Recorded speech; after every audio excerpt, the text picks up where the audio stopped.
intro. With great power comes great responsibility.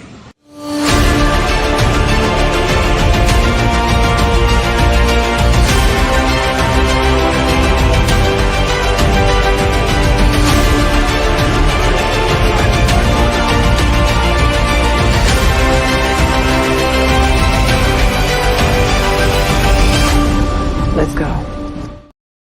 Hello there. Welcome to Comics League Dark, the weekly news show where we talk about everything that goes on in the pop culture world, from the many ways DC screws up to that's pretty much all the majority of what we talk about. So let's bring the gentlemen in. We are bringing in, first off, I am Phoenix. Hello, sir. How are you, Nick? General Kenobi. And Medina has the right idea right there. So, and we also have JJheat. So let's do this. Not impressed.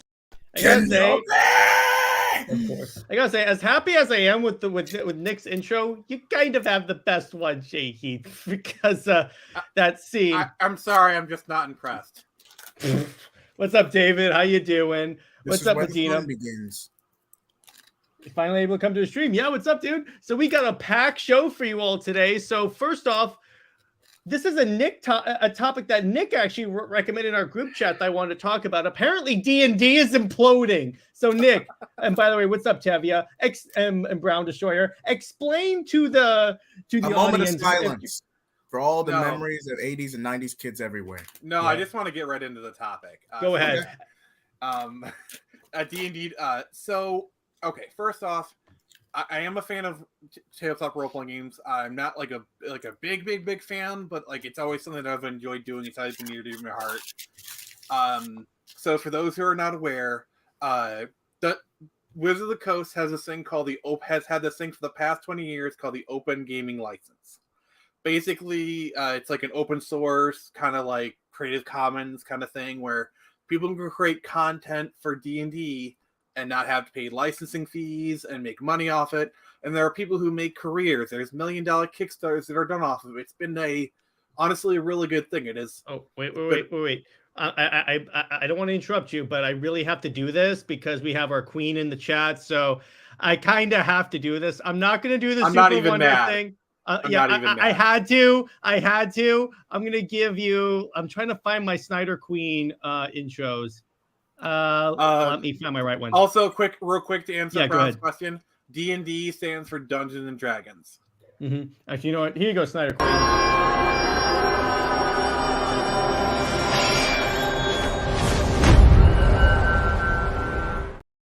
There you go. So, Nick, I didn't time that quite well enough. Yeah, and by the way, Tavia, this is bad what we're talking about right now. This is really bad. So, Dungeons and Dragons is... Our royalty gets priority, Snyder Queen. Basically, it's the role-playing game. You know, there's my lucky D20 right here. I got my dice bag. Anyone who plays D&D, I mean, it's kind of like a thing where it's like, Crown Royal dice bag. It's kind of like a D&D thing where it's like, yeah. By the way, if we made a superhero like role-playing game that's basically in DC and did it on stream, would you guys be interested in that? Maybe. I mean, there are superhero role-playing systems we can use. Yeah, I know, but I'm asking the audience. Would that be something you guys would be interested in? Because I have a couple of campaigns that I know that could really screw with these guys' heads. But anyway, and don't make it weird, you bloody wankers. And obviously, JJheat is going to play Constantine. I thought we were going to play our own characters. Well, yeah, but we'll have JJheat play pretty much Constantine, but named differently, like Constantine. But all right, go ahead, Nick. No more interruptions, I promise.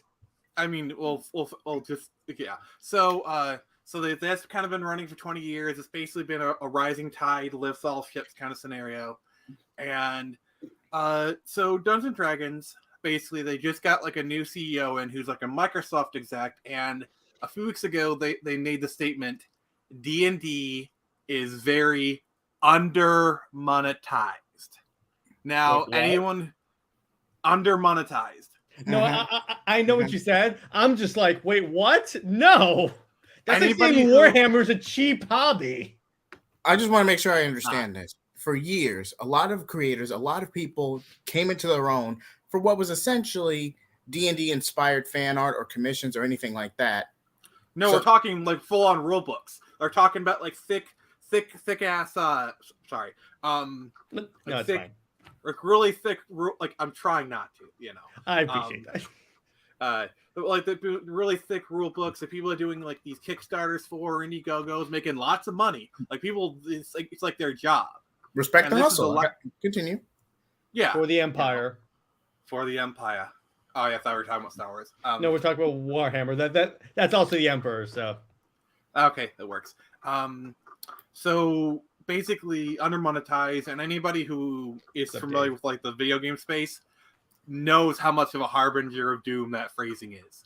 And so basically, a document leaked, which was so for the past 20 years we've been under the OGL 1.0A. That's been the good one. That's been the one that's been a lot of all this happening. So they announced they're going to announce the OGL 1.1. And it has so many stuff into it. Basically, stuff like, oh, if you make more than X amount of money, we're going to charge you royalties.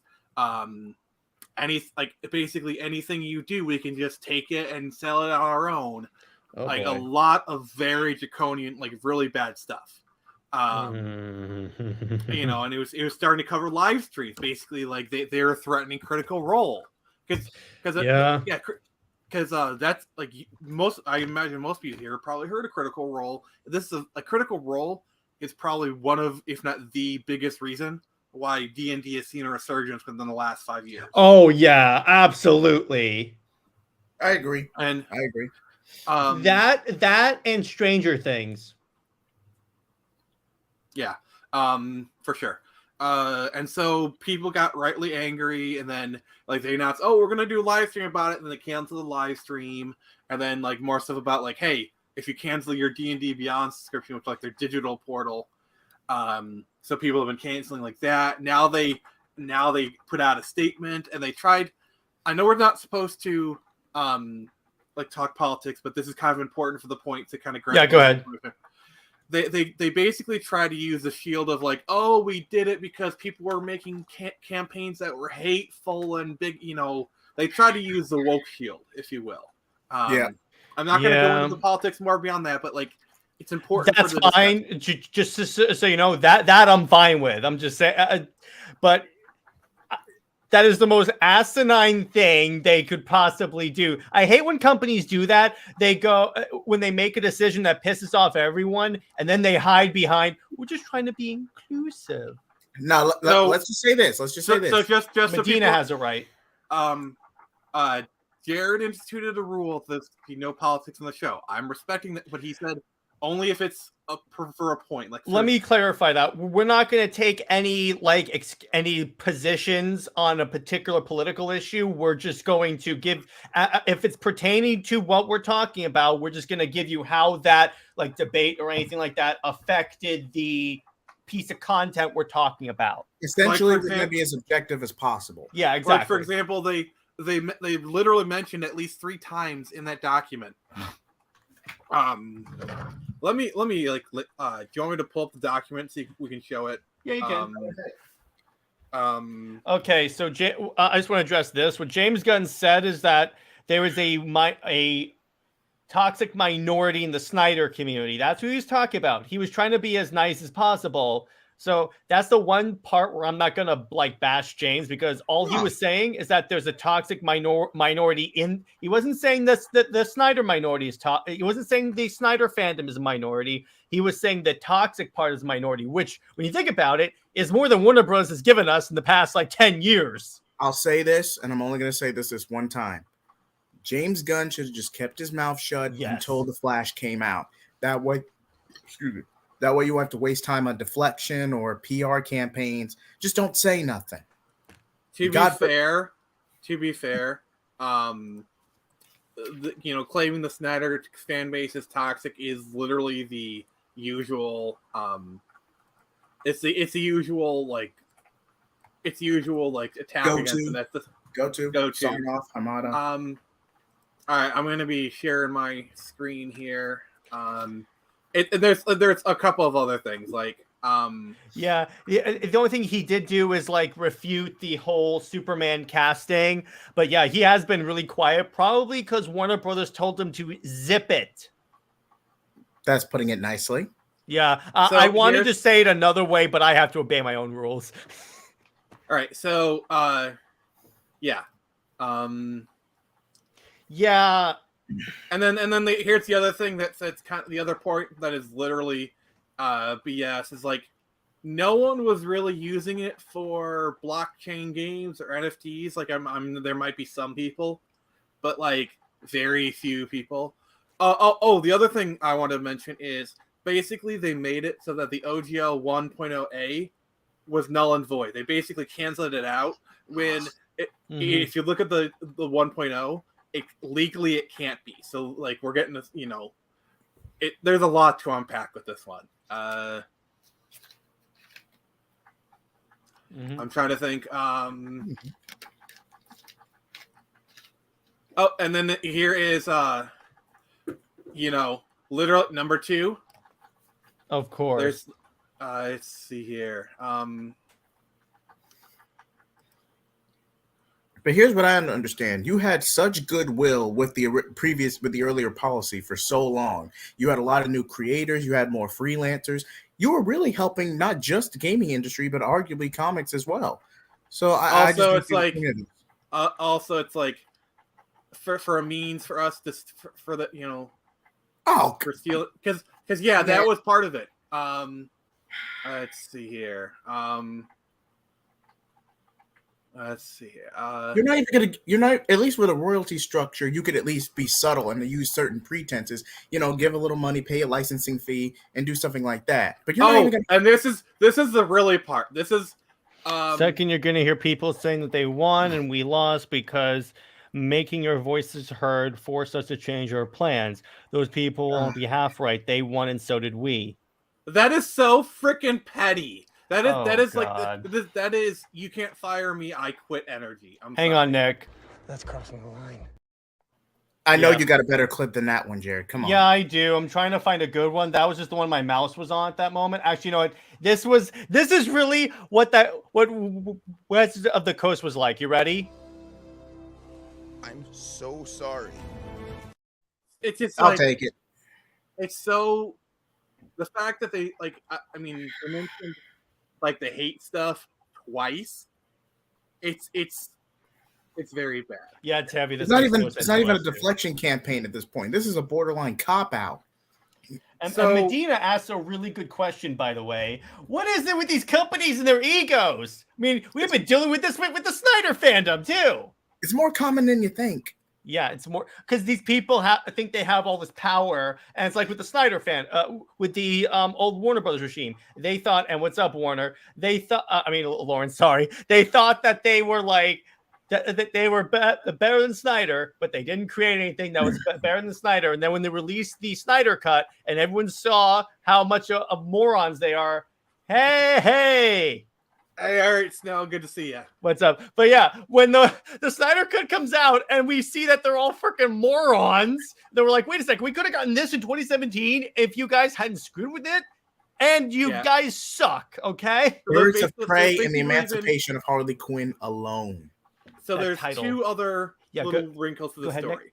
So there's a company called Paizo who does the game Pathfinder, which was born out of the OGL. It was basically a derivative of 3.5. It raised a prominence during the 4.0 era because like D&D 4.0 was not really liked. It was basically a board game. That's so separate conversation. Exactly. Thank you, JJheat. And so they basically were like, fine, I'll do I wish you had the Thanos meme. Fine, I'll do it myself. I'm gonna get that. Because for surprisingly, I referenced that so much. So what they did is they created something called the Orc license, which is basically the OGL, and they're making it so that even they couldn't even reverse it. And then the other party was Critical Role. Now, Critical Role did release a response, but it was so freaking vague. It literally could have gone either way. You know why? It sounds like they're like, we have to make a statement, but we don't want to lose our sponsors. Yeah, because Critical Role, they have like a lot of business relationships with D&D, but like also at the same time, I do feel like they know where their bread is buttered, and in that instance, it's their fans. So like the people that like, I think they realize we can piss off D&D and survive, but we can't piss off our fans, which gives them some respect. Yeah, I mean, at least they said. I figured they were gonna say something about Go this. DC Yeah, excuse me. because of how like ingrained into D&D culture Critical Role is. Like, My theory is I think they have like some sort of sponsorships going on with D&D right now, and that if they literally made a hard statement against them, that might open up some like legal avenues, like litigation kind of stuff. So it's like, you know, but I wouldn't be surprised if in the future they start their own system, or they do something over this orc license. Tevia asks, what does this mean for the Ex Machina show, which I still have to watch? I haven't watched that yet. I mean, probably nothing. Probably nothing, yeah, because the licenses with Amazon and everything. It'll be fine. So, I'm not a Critical Role fan myself, but as far as I'm aware, the setting is its own custom campaign setting. So it's not like it's set in like Greyhawk or Forgotten Realms. Yeah, it's their own world, but they're using. It's essentially like when Comic Historian makes their own like D&D game. It's set in their world, but they're using D&D rules, basically. And I just want to say this for the audience: do what you want to do. If you're interested in Dungeons and Dragons, if you're interested in anime, if you're interested in manga, do what you want to do. Do follow your hobbies. Don't follow trends and hashtags. Just do what you want to do. Period. And if you want to watch something, go ahead. Also, to add on to that, your wallet is more powerful than you realize. It is a more powerful weapon than you could possibly imagine. Now, I'm using, and I just want to add on to that. I'm just going to use this as a very direct example. Say if you don't like watching something like Rings of Power, but you know, no hate watching. I was trying to avoid this. Hang on. No hate watching. Why did you say that name? No hate watching. No hate watching. I had to. Why? The fans are the reason this hobby exists. Hasbro, Wizards of the Gathering, it needs to admit that they've been paid off. That it's pushed to destroy the OGLs and attempt to destroy independent creators. Yeah, it is really. They're never going to admit that. They're never going to admit that. It's like DC admitting they screwed up their characters. Rings of Power could have been so good, but it wasn't. Yeah, there was so much potential in a prequel of Lord of the Rings, but I'm watching this and I'm like, okay, first off, the show is very pretty. I can't believe we started talking about Rings of Power, but I'll just say this. The show is really pretty. A lot of the vistas look pretty good. The story-wise... I would binge watch The Hobbit before I would even touch love The Hobbit. Don't you be bashing my Hobbit, JJheat. Hey, I prefer the original trilogy. See, we're seeing the same thing happen to The Hobbit that happened to the prequel movies as a result. Yeah. It's the Star Wars effect. Because you know what's kind of funny? I love how like during the Obi-Wan and like the sequel trilogy eras, people are like, maybe I was too hard. Again, the Thanos meme. Maybe I was too harsh on the prequels. Yeah, it's like episode 2. Okay, you could be harsh on that one, but episode 3 was freaking dope. Episode 2, I'd say episode 2 has its good stuff. Episode 2, Anakin is a crazy dude. It was just rushed. It was just rushed. Also, when you realize he was taken from his mother at 10 years old and he was never really allowed to emotionally develop, and therapists somehow don't exist in this universe. Okay, it's just some of the acting was a little much, but I get what you're saying. There were some parts of episode 2 I like, but anyway. Basically, okay, I gotta defend my boy Anakin here. I love so Anakin. The Jedi in this era are taught all emotion, all attachment is bad, which is stupid. You know? Yeah, I mean this is really only something that happened after the Jedi Reformation. I'm getting really deep in the lore here. And the problem is the reason why they take, you know, when they're young is before they have attachments. And so no one ever really taught Anakin how to deal with his feelings. Like if you sat Anakin in front of a therapist for like half an hour each week, he wouldn't have never turned to the dark side, you know. And I know this is an outdated cliche, but Obi-Wan really was more of a brother and not the father figure Anakin. He literally said it. You were my brother, Anakin, and yeah. I mean, I think he evolved into a brother because I think he started off as more of a father when he was like straight up the master, but I think when Anakin was given independence, he became more of a brother. We see this. I mean, let's be honest. If Qui-Gon had survived, he would have been a lot better like trainer because Qui-Gon was a fun fact. Yeah, because here's the thing: if Qui-Gon was alive during the events of Revenge of the Sith, he would have come to he would have told Anakin, dude, take a breath for a second, like don't kill younglings. I'm convinced that if Qui-Gon had survived, there wouldn't have been a Jedi purge. Here's what because Obi-Wan knew about Anakin and Padme. He knew about it because he clearly did. Well, he said as much in the movie. He said but Qui-Gon would have known as well, and Qui-Gon would have said, when he came to the pregnancy, he'd be like, you need to go to the Jedi Council. You might get expelled, but it's not the end of the world. Pretty much. And fun fact. If you think about it, Qui-Gon was like a gray Jedi. I mean, I think he would be more sympathetic to Anakin than... Oh, for sure. My problem is like, when you watch the Council... They are freaking morons. I mean, here's this chosen one, and Anakin's right. They hold him back constantly. That's why I'm convinced. Order 66 happened. It's the Council's own fault. That could have been prevented easily. Here's another thing that Qui-Gon would have done if he had survived. He would have gotten his mother off of it and put her somewhere safe. If at least knowing, at least if Qui-Gon telling him, your mother is away from slavery. We put her in this world. You can't see her, but we know she's safe here. Here's a message from your mother saying she's safe. She's in a world. She's right here when she's safe. You can't see her, but we made her safe. I'm going to say this. If I may make an anecdote. Yeah. Back in the days, but before you had social media, so basically back when we had archives and studio forums, there were certain articles that would say that Liam Neeson was going to play Qui-Gon going to episode 2 in an earlier version of the screenplay, and then Obi-Wan and Anakin would be sibling students, essentially brothers. Qui-Gon gets killed in episode 2, and that's what begins Anakin's dark spiral. But Liam Neeson was still a high B, low A tier actor, and George Lucas and the people paying for what's it called, Phantom Menace, didn't want to pay Liam Neeson for a second film.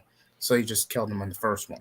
You know the worst part is? What? If they offered Liam Neeson back then to do episode 2, he would have done it because even to this day he still talks fondly. I actually saw this video where he showed off his lightsaber from that, and you see his eyes light up when he talks about. I'm gonna say this: when I was watching Obi-Wan, say what you want about Obi-Wan the show, but when Qui-Gon Jinn showed up, that brought me to tears, dude. Because it's him! It's literally him! When you hear him say Obi-Wan, he has a distinct way, Liam Neeson, of saying Obi-Wan, and I'm like, God damn it!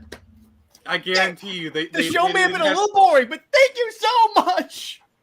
I would imagine, he's like, hi, this is, that would have been in the earlier screenplay. Dooku killed Qui-Gon in episode 2. No. That would have been... I can just imagine Liam Neeson answered the phone. Is and I said, "Hi, this is so and so from Lucasfilm." And he's like, "Yes, I will come back." It's I already told you, yes, I will come back. But yes, I will come back. Yeah. So okay, thank you. Moving on. We have another topic I want to talk about. So this one actually became quite a conversation. We're going to talk about how do we fix DC Comics. Now, there's a quick thing that I want to say here. My immediate first step is a hard reboot. Flashpoint New 52 style reboot because there's too many shotgun with kryptonite shot. Because there's way too many because the timeline is a freaking mess right now. So I think the best way to do it, start fresh. Start fresh. Well, yeah, David has a good point. Sell it. That too. But you have to start fresh at this point. And just start fresh. And by the way, I wouldn't, but when I restart the timeline, start when these characters are their superheroes. Don't do another origin story. And Tevia, yes, I would honestly start when Jon Kent is 10 years old. undoing everything that DC has done in the past 10 years that's been horrible, except Lois Lane would not be married to Clark Kent. She'd be somewhere else, being her own independent character. Okay, dial it back. You go, dial it back. No. What I'm saying is that she could be her own character, and they could probably have a better writer on her. That way she could be her own character and not be in Superman's shadow. Put her like that. Put Superman with Wonder Woman. We're all good to go. Now, so do you guys agree with me? A hard reboot at this point should be our first step. Definitely. Mm-hmm. And I'm probably going to get some flack for this. If possible, in a hypothetical scenario, get EVS as one of our head editorial. I do it. I'd pay him anything he wants to be an editor, just so I can say you can kill anyone. You can get rid of all these characters. No, they don't, Medina.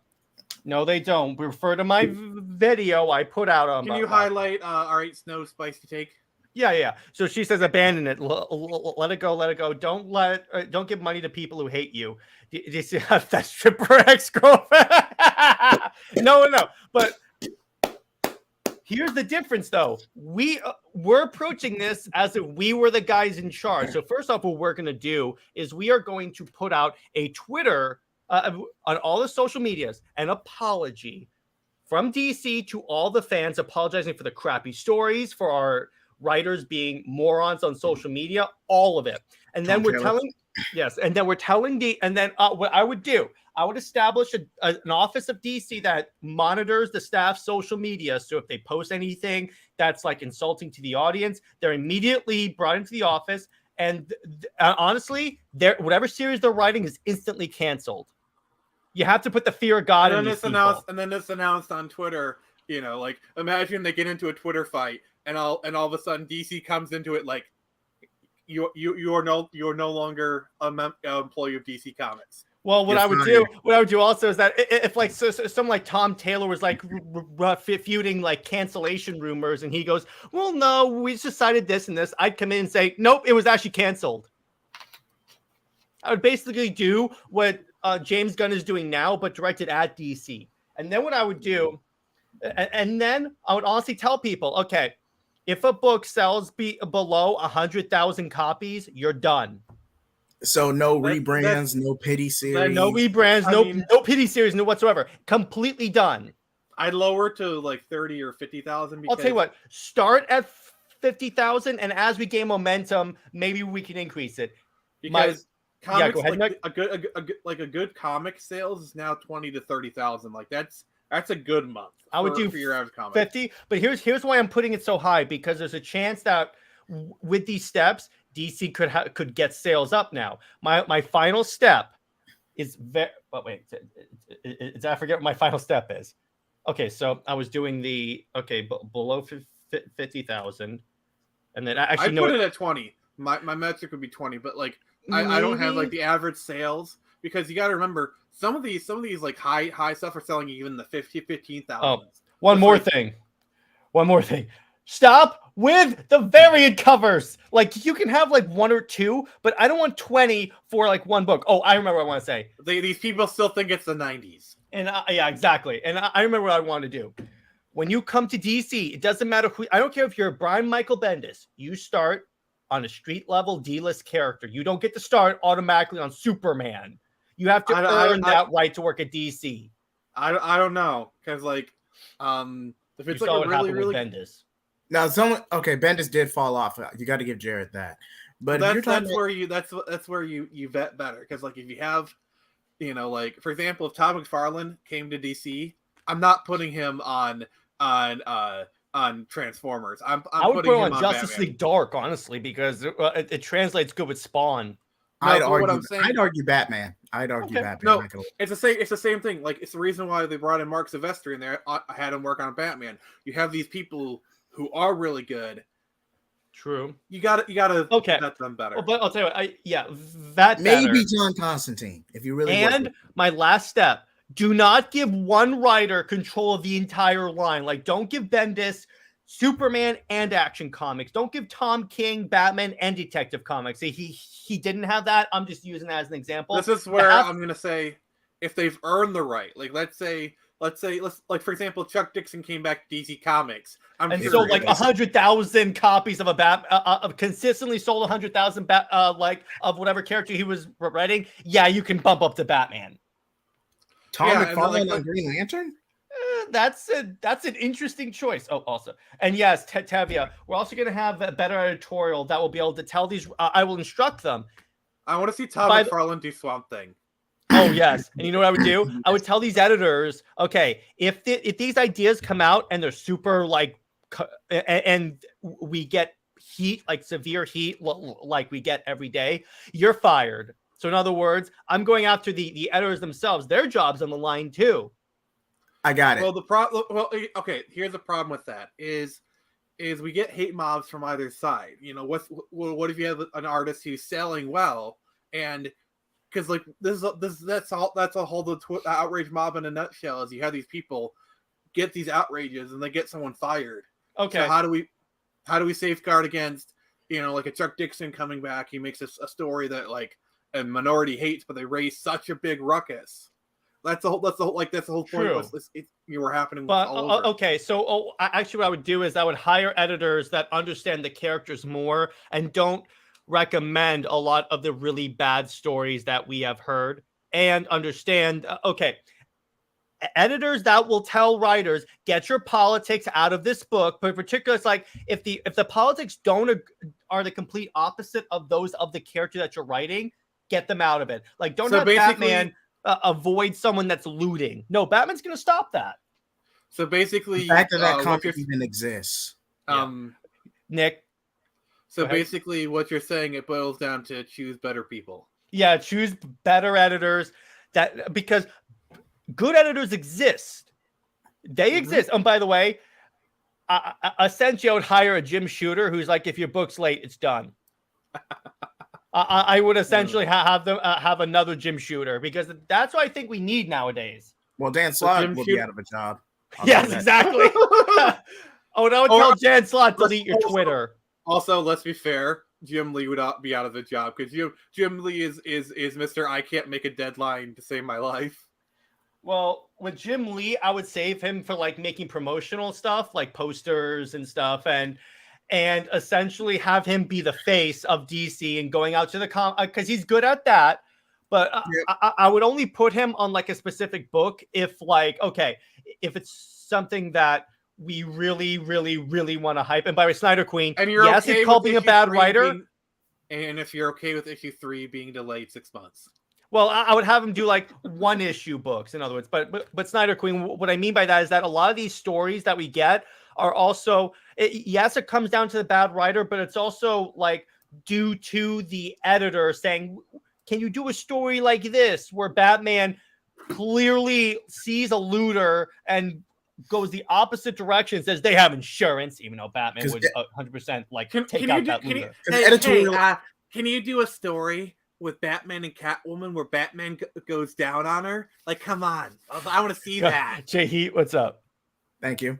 First of all, I do remember that campaign on Twitter. It was hilarious. Thank you. It was great. Even Zack Snyder weighed in on that. That was so good. He's like, canon, it's a picture. I'm like, oh, God. But to make it a long story short, editorial is just as important as a writer because they have to actually approve the script itself before it's made into a comic. Mm-hmm. For example, Megan Fitzmartin. She made so big of a. First of all, you didn't. I get it. It was Batman Urgent Legends. It's an anthology series. She would be fired immediately. That would be one of the first things I would do. Thank you. But back to my main point. She only had one main issue of the anthology series and one backup to set it up. A decent writer or a competent one, just have Tim and Steph have an argument. Steph gives an ultimatum, maybe a cheap shot about how Tim is jealous that Damian snubbed him over the Robin role, and then they break up in a heated in the heat of the moment. That's all you need for setup. Yeah, I don't need to waste 10, 15 pages in a pseudo hostage situation where the whole thing could be resolved in maybe 3. And by the way, no, not Tomasi, because he actually has gone after fans before. So I'm like, nope, you don't get to be an editor. Sorry. You get nothing. To an extent, but Tomasi's nowhere near as bad as Dan Slott. Let me put it to this way.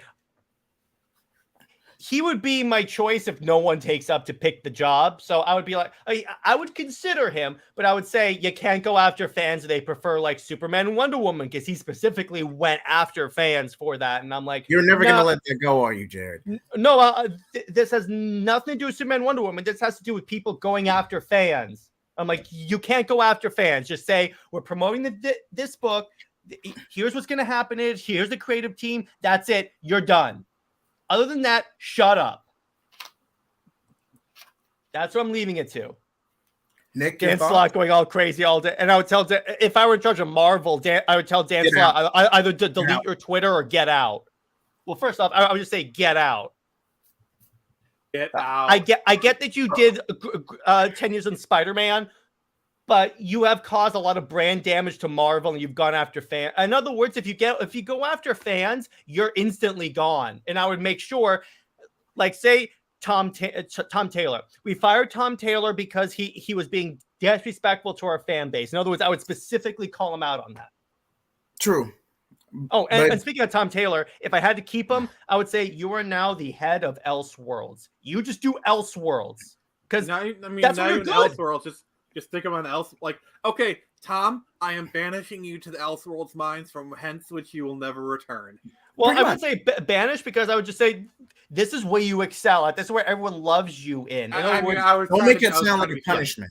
No, it's not a punishment. And by the way, we can talk about Marvel in a second. But by the way, Tevia, I hope you appreciate that. My first thing I would do is DH Jon Kent. I hope you appreciate that. Well, if we're going to talk about Spider-Man editorial, the first thing in a second, we're not done with DC. Now, let me ask you this. Okay, say I get in charge of DC and I approach you guys in Taladia and say, you guys can have control of one corner of DC. In other words, you guys can be the head editor. Yes, I knew it was going to be Batman. JJheat, which area do you want to be the main editor for? In other words, the overseer of? I would go with street level characters because you do have a lot of creators there, and especially diverse creators. Katana, Black Lightning, Metamorpho, Plastic Man. I would stick that way. You can build these characters up. That way you don't have to resort to gimmicks like race swapping just to get some PR and momentum. And here I thought you'd take over the magic side of DC. Oh, I would too. But I don't think I don't think they should do it where they've been around since the 40s. Well, actually, I would do the timeline where it was essentially in World War II, the JSA, and then the JLA happened like many years later. Oh, trust me. If we're going, and Tevia, of course, you would have control of the Super Sons. I think that's pretty obvious at this point. If I were to create a alternate continuity for DC Comics, I would create an Earth 2 set in the 50s.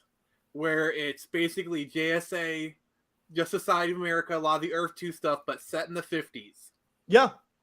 And basically have it so that, basically have the origin, like Superman premiered in 1938. I think that would be really cool. That's when he became. That's when he actually revealed himself to be Superman. Is 1938. That's what we could do. And then Batman was from 1939. Basically have these characters with modern storytelling, but take the time frame from those. Like, for example, they went through World War II. Like, did you know the reason why Superman wasn't in World War II is because Clark Kent? This is the Golden Age stuff. This is canon of the Golden Age. Yeah. He went to get recruited, but he was so excited he used his X-ray vision to read the one in the room 3 over, so he got 4F'd. That's how they explained why Clark Kent didn't go to war. Yeah. Oh, we would have completely eliminated everything from DC 5G. And by the way, I would as head of Superman, I would legit, and you know how like in the comic books they had that advertisement, Bendis is coming. I would have in the comic books, Bendis is leaving, and I would make sure publicly do interviews saying we are eliminating everything Brian Michael Bendis has done at DC because honestly, it didn't resonate with fans and it's caused a lot of damage. I would keep some of the characters because arguably they have potential, but I would essentially say like everything he did with Superman, gone. I don't know if this was ever confirmed, but I do remember an article where it said plans for 5G was to turn Damian evil and essentially turn him into DC's version of Magneto. Basically, have him be the Magneto to Jon Kent's Professor X. Well, I think the plan was to turn Jon Kent evil. Actually, Here's the question. would you take Connor? Like, which one would you have ship off to the Legion? Would it be Connor or Supergirl? Supergirl. Supergirl. It'd be I close. don't know. I feel like Actually, I no. feel like I would go back I and think make it'd be Connor. Supergirl a Red Lantern. That did work for a while. Not gonna lie. But I feel like Supergirl, she has her place within the Superman storyline. She does. Whereas Yeah. Connor, because if you're gonna have both Jon and Connor, they both kind of serve the same narrative purpose, like as like the Superboy character, like the one you train. You know, I feel like Connor would work really good as a Legionnaire. Except, and that's another thing. Connor's gonna be the only Superboy. I would give Jon his own identity as opposed to like having him be a hand-me-down identity. Well, technically, what if Connor was lost in Gem World for about 5 years. Well, let me So- put it this way: the Gemworld thing would be gone because I'm eliminating everything with Bendis. And by the way, we're not What going to about- have okay. two Superman or two like Batman. No. There's only going to be Bruce Wayne and Clark Kent, only Superman and Batman. I would eliminate Jace Fox because arguably he's redundant when you could have had Luke Fox. So I thought. there you Wait, go. wait. Which? I thought he was Batwing. No, Yeah, he that's was- Luke. No, that's Luke Fox. But to make a black Batman, instead of just doing Luke Fox, they just invented or like grab this They character out of thin air. They I mean, I reintroduced. thought. I think Jace it's tech, Fox- like I Go like ahead. the idea. Sorry, I just like I think the idea of Batwing is fine. Like a Yeah. Iron Man-y Batman, and plus it's like the Fox, which is more. But they technically wanted a right black anyway. Batman. Iron Man. Man. Sorry, that's the. Sorry, I That love is such a shit. good theme, though. And by the way, yeah, we can get rid of Naomi because arguably she failed in the comics. And by the way, why was she on the Justice League? When The she fact that she was a tribute character to. no, you know arguably why? You know why she was on the Justice League? Who was writing the Justice League at the time? Bendis. I mean, there's times where you have characters where it's like it's clear they're trying to give this character a push, like they're trying to like it's not they're not on this place because they're popular. Like Cyborg, you can make a case for getting on the Justice League. Cyborg's a really popular character, and him stepping up be on the Justice League, that makes sense because he had been around for 20 years before they Yes. put him on the Justice League. So And a like, GCPD, that's a noir comic. That sounds like a great idea, Matina. That would be actually really cool. I would like that. That would be a good book while Bruce is They across have- the world training. they have Yeah. done GCPD comics before. I know, but they should bring back and Supergirl. If I can have Clark and Lois, no, it wouldn't be Clark and Lois, it'd be Clark and Diana. But that's besides the point. Adopt her and give. Well, that's another thing, by the way. Give Wonder Woman a competent creative team. She's the third member of the Trinity. She's the most famous female superhero of all time, arguably, and she has crap comics. It's just really hard because like It's a very thin line because then you go to the whole extreme. Go ahead. Well, Nate, the thing is, it's basically each one of the Trinity is governed by one emotion. Batman is fear, Superman is hope, Wonder Woman is compassion. Or like, truth. But still. well, it's you Same know, thing. Same thing. Yeah. Truth is an absolute, not an emotion. Yeah. You know, Batman is fear. You know, he's a character that's defined by fear. Superman is a character defined by hope. Wonder Woman is a character defined by compassion.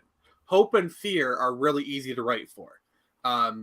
Compassion, I'd argue that Wonder Woman is harder to write than Superman. Yeah, kind I of. agree. And by the I way, agree. Brown, they did confirm that at least Reeve and Keaton exist in the same world. I would put like old Wonder Woman on that Earth. And by the way, no, here's what you do: play off the Greek gods. Do what Azarello did, because what Azarello did was actually really cool. He brought in the demigod thing. He brought in essentially. Wait.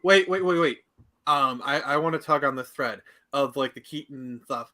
So if Keaton and Reeves are in there, in my opinion, my headcanon is Linda Carter's Wonder Woman. Exactly what I'm talking about. Exactly what I'm talking about. And here's the storyline. Okay, basically Well, Donna actually, wait. Troy is now Wonder Woman, and Linda Carter, her Wonder Woman is retired, so you can bring in Linda Carter as You her can't version. do that because Linda Carter is confirmed in the comics to be on the Earth of the Adam West show. They did a whole series of crossovers for that. So she's really on.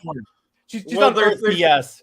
Well, no. Here's the thing. Since there's infinite variants, there's two different Linda Carter Wonder Womans, and they exist She exists both in the Adam West verse and the Keaton verse. There. You really want that. But yeah, but and I mean, then it's what I would do, multiverses. Come on. a big DC event. It wouldn't be a crisis because I can't stand that.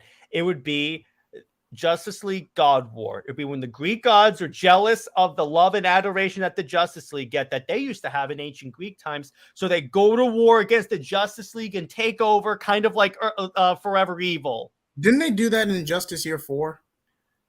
No, but they didn't take over. They just attacked. I would have them actually take over, and then one of the Justice Leaguers has to reassemble the team. Like I had an idea that like Superman is put in a prison in Tartarus because there's no sunlight there. Here's an idea for a story. This is probably a bit contrived. But sorry, my head is still like thinking, what can I combine? So, in my opinion, Birds of Prey exists in the same universe as Smallville. Yes, I would say that works actually because we kind of funny. The Black Canary in Smallville and the Birds of Prey actually looks similar. Okay, well, what were you saying, JJheat? Okay, remember, I might be misconstrued. Okay, but there was one story, I think it was New 52, where Diana did have a actual brother off in Themyscira, like a half brother. New 52 was Jason, and okay. You could also use this for Hunter in that potential future in that storyline in the New 52. Well, he was her son. Another instance where Superman goes bad. But so hey, where actually he didn't. Actually, what's happened is that Wonder Woman. It's Clark could have stopped that. Clark could have stopped that. No, actually, the way it happened, that storyline is that it's kind of like the way Anakin Skywalker was conceived. It was just there, and then he was born. Diana turned evil and was killed, and then Clark raised the kid. To be fair, it is canonical that Anakin was conceived of the Force. That's what I'm talking about. Some of them, I think some of the stuff say like Dark Plagueis manipulating midichlorians. Mm-hmm. Basically, it's an immaculate conception. So canonically, Anakin is Jesus. Mm-hmm. And in some continuities, in some stories, Zeus is a member of the Quintessence, right? Can we agree on that? Yeah, he is. Okay. So maybe in a story where Darkseid wants to strike against the Quintessence or weaken Zeus in such a way he can't assist the Quintessence, he orders Ares to manipulate Jason and or Hunter if you're going for a son aspect. Basically akin to God of War, for simplicity's sake. I'm not saying kill his family, but no, actually, what I would do is have what Ares does. He uses a shapeshifter to impersonate a member of the Justice League, and they kills like someone close to Zeus or like one of the gods, and then Zeus that also pushes Zeus to invade. Sounds like you're making a DC God of War story would work better in my opinion. That too, yeah, I give you that. And it's like one of the members, probably Batman, has to reassemble the team, and they have to take back Earth. That'd be so cool. I would specifically not do like so many crises. It's so stupid. And by the way, I wouldn't advertise Death of the Justice League. No more death. Unless it's like a character no one cares about, because that's what DC normally is. I'm not going to kill Superman again because he's going to come back. And here's what I would do.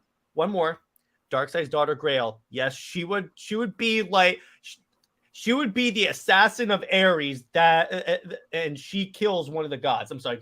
Go ahead. If I was editor-in-chief of DC Comics, I would institute one rule: you kill a character, they stay dead. Yeah. Under no circumstances is resurrection allowed. Until the next reboot. As long as I am head of DC, that is my edict. Yeah. So, like, you want to kill Dick Grayson? Well, he's not coming back. You better realize he's not coming back. So until we do it, because that's another thing. Regular, like every 5 years, actual hard reboots, because these storylines go on for like so long, they get convoluted. I think 5 years is a little too short. I'd say 10 years probably. How about 10 years? Maybe 15 at the most. Depending if you're applying the crisis factor. But the point is that a regular hard reboot to like clean the slate clean and bring in new readers too at that point, because to a certain degree, once you get past like 15 years, it gets really hard to jump into comics because you're like, okay, I want to read Batman. Okay, you have to read 8,000 issues of Batman.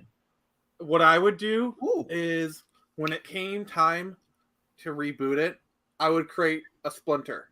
So basically, you revert, like basically you kind of, because I really feel like Marvel had something with their Ultimate line.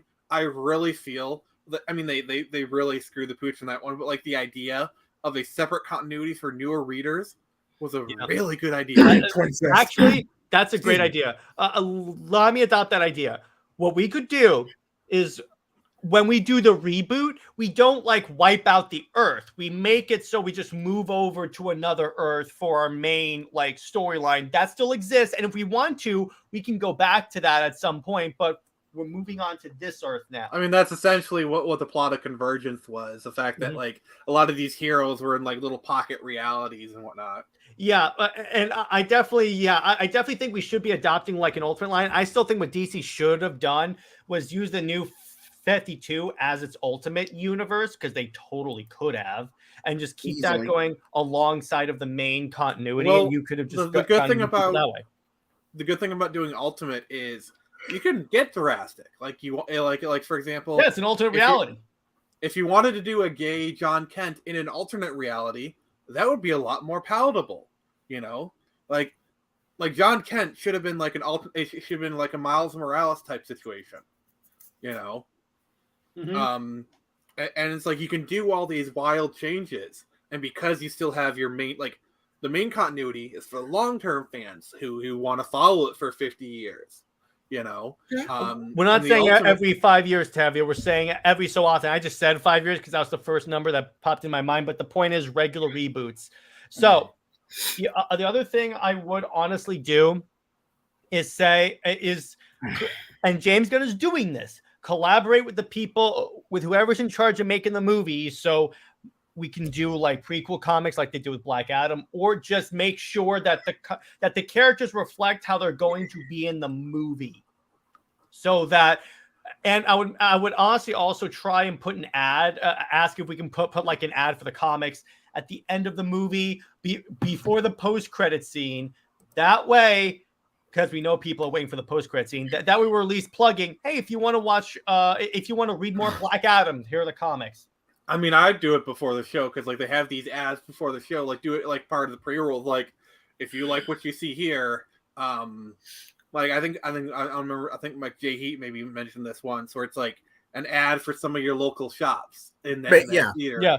And by the way, Snyder Queen brings up an interesting point. Isn't it kind of interesting how, okay, Matt Reeves came out and tweeted that he's going to have a meeting with James Gunn about like the future of the Batverse. I'm like, dude, either it's getting significantly shortened or he's telling you this doesn't work right now. It depends on whether I'm going to be honest. I will be legitimately saddened if we do not get a sequel to the Batman, because I actually think like I want to see a sequel to that movie. I think that universe is so ripe for potential. Like, it basically put new wine into old bottles, but that wine was so delicious. It was so fresh. Like it's nothing new. It's new wine into old bottles, but god dang, does that wine taste good.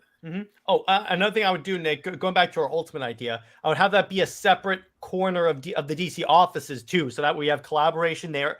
And I wouldn't cross them over, because Marvel actually said it right. Back when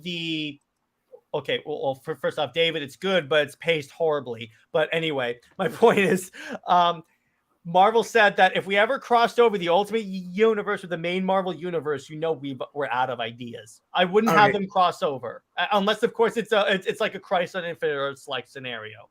I want to revamp my earlier idea. Yeah, go ahead. Basically, you could use Jason, Diana's half brother, or you can use Hunter, her future son. You can use either for this role. But essentially, DC's Kratos by Christopher Priest. Ooh, that would actually be really good. Oh, can I just say, it's probably a good thing that like Christopher Reeve had his accident and he's now passed on, because you know that like he'd probably still be alive today if it wasn't for all that stuff, and you know they probably would have brought him into the Flash movie. My God, I had to do that one because you said by the gods, so I was like, all right. You did walk into that one, Nick. You did. I didn't realize I said that, but okay. That's what she said. But like,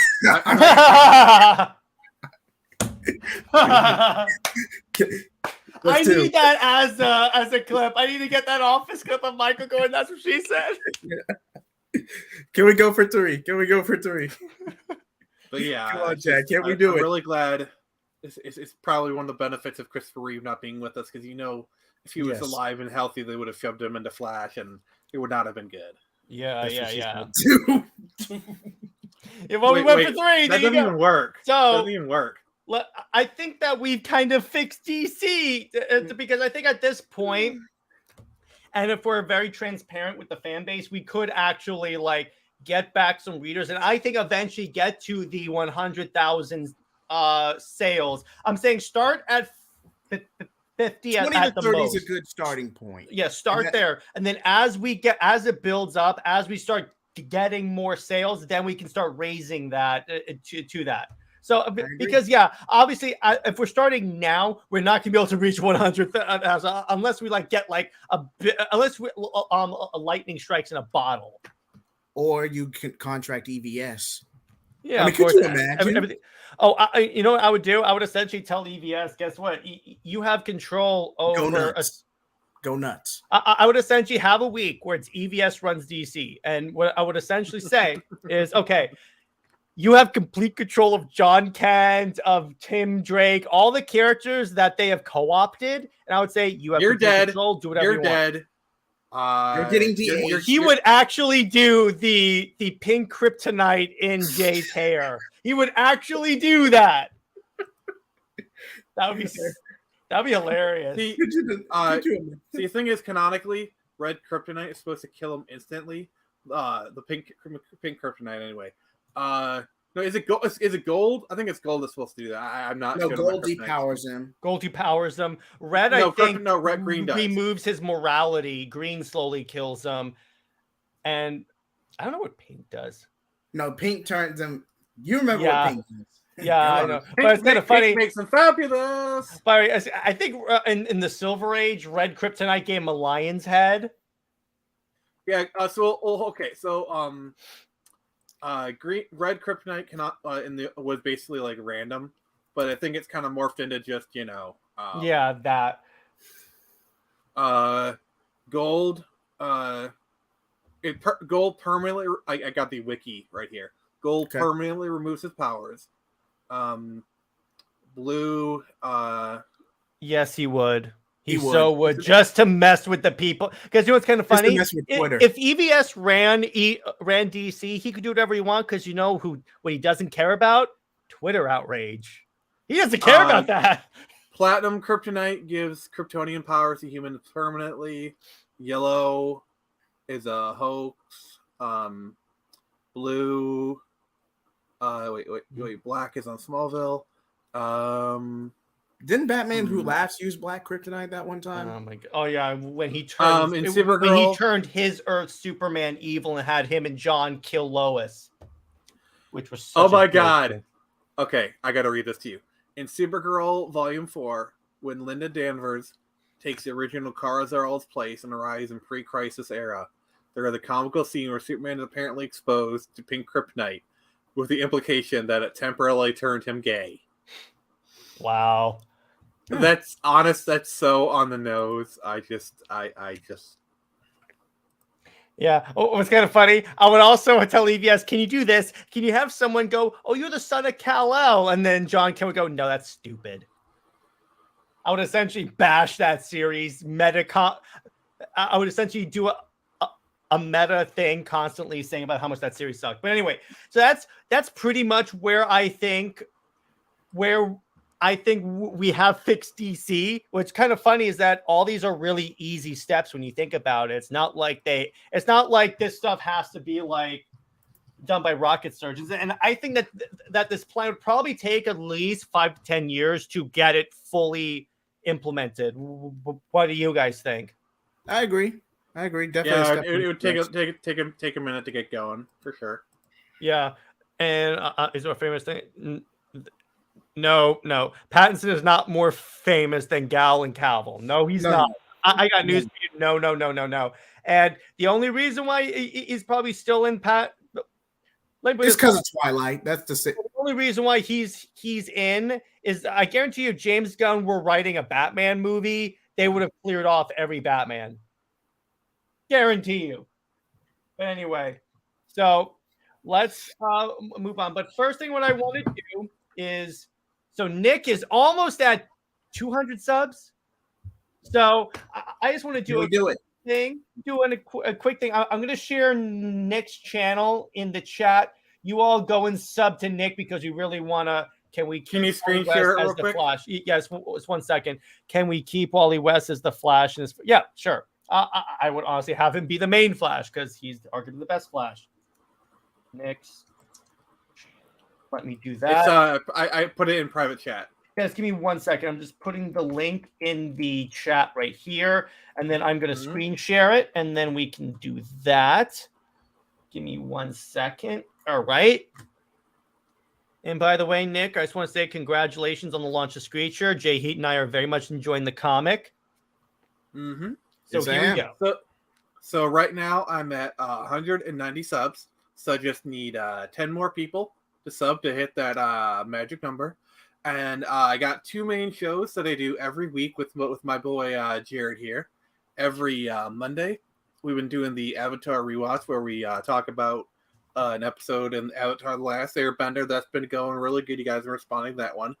And then last Wednesday, we launched a new podcast called the Super Split Screen Brothers, where we talk about all things video games, and that one's also been doing really good. Next week's topic, we're going to be doing modern versus retro, comparing, contrasting, which one's better, just talking all that stuff, as well as the news and what we've been playing. So that was that. And by the way, Tenet was pretty good. I love that. Of course, it's Christopher Nolan, so there you go. I'm excited for Oppenheimer. I just gotta say, excited for. I saw the trailer for Oppenheimer, and by the way, Snyder Queen's against you, JJheat now. So only Christopher Nolan could get like I don't want to do CG. Like it's like, can I just like open a nuke for real? It's like Warner Bros. Is like, really? So my next topic is something that actually Tevia shared with me that I thought was pretty angering and it can only be it's suggested by the mainstream. So what I'm going to do, I'm going to share the article. I'm not going to tell you what it is yet, and you guys react to this live. You ready? 3, 2, 1. Jay just walks away. Yep. You see what I'm talking about there, boys? You see that? So the media apparently thinks that Jon Kent. So apparently, Dustin Pinney of MovieWeb apparently thinks that Jon Kent can hold his own movie, which he can't because he's a derivative character. Which website? It's MovieWeb. So many jokes. Like, I'm sorry, but you're phrasing so many jokes so little time. Yeah, I know. So he a can't new even origin hold story. his own comic book. Here's the thing: a new origin story. Here's the thing, though. Is it really? No, but no. Wait, JJheat. James Gunn said they're not doing an origin movie. So this argument is 100% like off the Batman connection. Clark already has a Batman connection. Then they wouldn't do a Super Sons. Positive representation. Okay, but here's the thing. That's fine. I'm fine with that. The problem with Jon Kent is that he's not well known enough. I mean, his series, like... Here's a suggestion. Here's a suggestion. Ahead. An Apollo Midnighter movie. Yes, that would be better. You could get the representation, because here's the thing. With this guy, with Jon Kent, he's not famous enough in order to hold a movie, because when people think of Superman, John, but that's a separate conversation. Let me ask you this: when you guys think of Superman, what's the first name that pops into your mind? Action. Not gay. Not gay. No. What name? Clark Kent. Not Thank Jon you. Both of you are correct. Ding, ding, ding. Here's what I have to say about this. And no, I don't want social justice politics like this. Sorry, but go ahead, Nick. Here's what I have to say. So probably one of the most well-known gay comic characters is Batwoman. Can we agree on that? Yeah. They gave her own TV. She couldn't even nail down a TV series. Like Barely. Like, the lead actress, like, basically jumped ship after a year. Yeah. And if it was on any other network besides the CW, it probably would have been canceled mid season 1. But it got 3 seasons. Even by CW standards, it's a failure. Mm-hmm. If Riverdale can be on its 5th season and Batwoman can only manage 3, you know.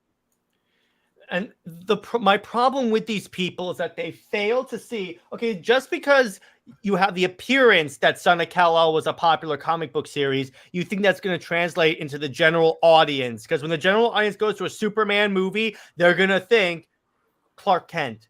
Could you imagine? I'm not going to say it's Last Jedi levels of oh my gosh, I would love to see that. Dogs and cats living together. Yes, but here's the problem with that, Snyder Queen, is that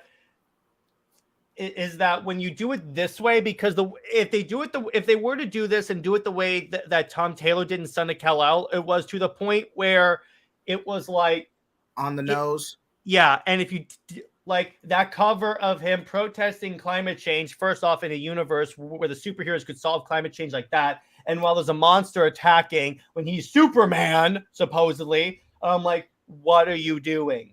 So yeah. You want to know a good social commentary topic? I was going to say this one thing. I was going to say this one thing.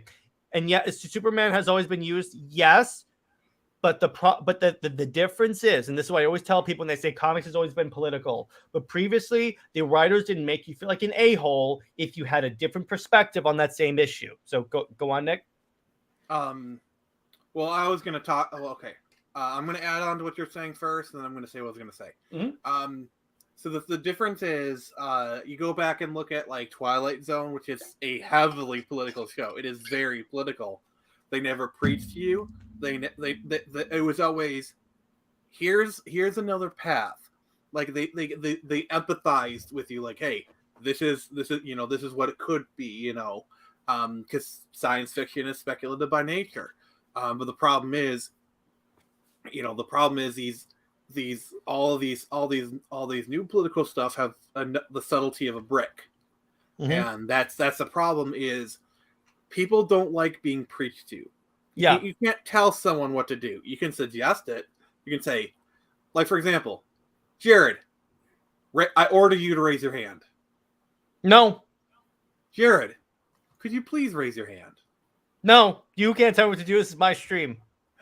I was trying to make a point there. I know. But by the way, also one thing, the other thing, the reason why I wouldn't want it portrayed in this movie, because the other difference is that, and this gets to what you were saying too, Nick, is that they would make it like legit, like in your face. And what I mean by that is like, okay, so let's say they wanted to do a thing about police brutality. The way they could do it without beating you over the head is have a Green Lantern story where a bunch of Green Lanterns are like abusing people. That's the way they could do it. Or if you want to talk about racial stuff, you could have someone say, or you could have a black man go up to Green Lantern and say, "You do a lot for the purple skins. You do a lot for the orange skins. What are you doing for the black skins?" And have him say, "Here's the problem with I don't know. Wait, that actually happened." Yeah, the one criticism I have about that line is that he was saving the universe. And Earth is in the universe, so arguably, I'm just saying. But also certain characters and aspects of their story, like, hey, what's up, Salty? Like, you could make a really good police brutality thing, commentary, like Spider-Man, but also with Superman, you could do a really good illegal immigration. They did that because, I mean, they did an episode of Smallville about that, because Superman is essentially an illegal immigrant, and I feel like those kind of storylines, when handled with care, when kind of stuff, when it makes sense for the character to be in that storyline. That's why I love Zack Snyder's movies, because you could argue he has those messages in his movies, and he has been very vocal about this. He doesn't beat you over the head with it. He said, "Look, if you want to interpret a political thing from any of my movies, that's totally fine. That's your prerogative. But I don't go in there to beat you over the head with a political message, because you're coming to this to watch superheroes punch each other," which is about as fair a statement as you can make. Yeah, like, that's fine. I'm totally fine with that. Let people infer what they want, but don't come at like I know there's a statement there's a statement that Mark Hamill made where he said Luke Skywalker can be whatever you want him to be. Yeah. And a lot of people they took it the wrong way, but like he's just saying, do whatever you want. Yeah, we need the human story. That's true. I like that.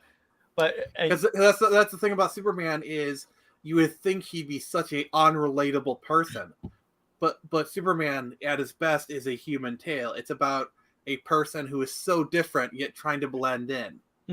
Yes, exactly, and that's why I like identify with like Man of Steel specifically, because I think what they really hammered in Man of Steel, and to a certain degree in BVS, was the whole he's not accepted by anyone. Because we've all been there. We're like we don't fit in a lot of places, and that really resonates with the audience. Plus, also, there's that. So yeah, that's And then it's like you kind of hit, and it's like Superman kind of hits upon similar story beats you got to Spider-Man, where it's like it's easy to be Superman, it's easy to be Spider-Man, but being Clark Kent or being Peter Parker is really tough. And yeah, that's the thing about it. I have that trade of that Green Lantern, Green Arrow, and yeah, what that book did is it presented both sides and gave equal time to both sides. And what's kind of interesting, both Denny and Neil were on the left side of the political spectrum, but they still gave equal time and respect to Green Lantern. That's why I always hold up that book as this is how you do it. Yeah. I mean, most people these days, when they think of that run, they just think of like the Speedy Junkie, you know. I love that cover. I love the story behind that cover, because the comics code said you can't have like junkiness. You can't have like someone doing drugs. And then here's Denny O'Neil. Here's Neil Adams. Yeah, it's just like what they did with the Spider-Man drug issue, where literally the Nixon administration sent Marvel a letter asking them to do a story about drugs. And so they did it. And the Comics Code Authority wouldn't allow it, but they just printed it anyway without the Comic Code seal. Speaking of the Comics Code, you know what we should talk about once? We should try and find a summary of Frederick Wortham's book that led to the establishment of the Comics Code and just tear that thing apart. Yeah, oh my God. And see if we can critique its arguments, because his whole argument is like if you're a comic book reader, you're going to be a juvenile delinquent.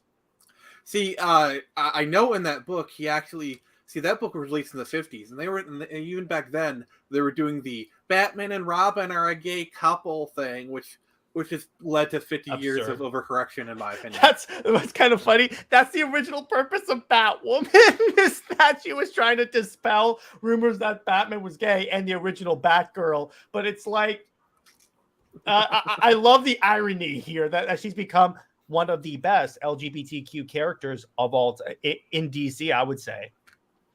I mean, if you're going to give the last name of one of the co-creators of Batman to the character, you better make sure it's a good character. Oh, co-creator. Yeah, it wasn't just Bill Finger. I'm going to tell you that right now when you look at it. No. By the way, I think BVS was actually the first film to have Bill Finger's name on it. Oh, really? Thank you, Zack Snyder. And by the way, yeah, it was the whole BVS was all about Superman doing the whole "why do we fall" so we can pick ourselves up. Yeah, exactly. And it's like they reference that in Zack Snyder's Justice League when Jon Kent's voice in Superman's head goes, "I know it's been hard, Clark." It's almost like modern are trying to prove Frederick Wortham right. Isn't that interesting? We may need a Comics Code Authority now. No, okay, I got to squash you right there because that was a joke. I don't actually mean that. That's it. That's a whole can of worms. Because like, trust me, I've been in comic circles where like they tried to float around the idea of like doing any comics code, and no, because that's just it's too easily corrupted. Like it's just no. Mm-hmm. It was the first movie to stay creator of Batman. Yeah, exactly. There you go. Thank you, Zack Snyder. We love you, bro, and please come on Comics League. I mean, there's so many stories. Like, okay, Bill Kane deserves some respect, but like, there's so many stories of how hacky he was. Like, even Stan Lee didn't like him because, like, Bill Finger would go around saying, "I'm the creator of Batman. I'm the creator of Batman." It's like there's so many stories. Like, there's one where Julius Schwartz, the legendary editor of DC, where he's like, "Hey, Bill, can you do this fist? Kind of make it a little bit different?" And he's like.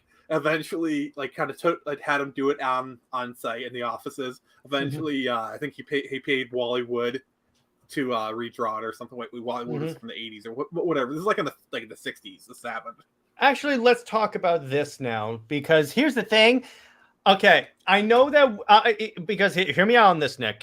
Here's why I take this with a little bit more like grain of salt. Why I'm taking with a grain of salt.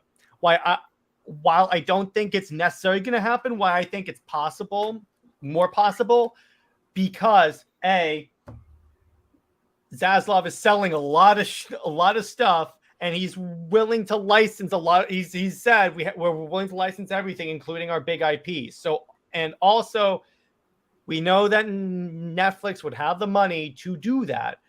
And furthermore, it's getting the mainstream news attention, and they're starting to say, well, yeah, actually, that would actually work and solve all these problems immediately. Because here's the thing, Warner has shown that they're willing to do anything, WBD, to get money. Because remember, they're like $3 billion in debt. Now, granted, it would probably be a streaming-only deal. Let's say they did do it. It would probably only be on Netflix. Probably streaming, but with an option, like Warner Brothers would release the physical. Now, what I will say, though, what they could do, so they don't have to worry about meaning like 2 hours, 3 hours, something like that. If I were going to release at least Justice League 2 and 3 8-hour Justice League 2 as a miniseries. I would make them one mini-series. In other words, season 1 is Justice League 2 and season 3 is Justice League 3, and just be done with season 2 is Justice League 3. And if you want to do Batman, okay, that's fine. Here's my stance on this whole situation.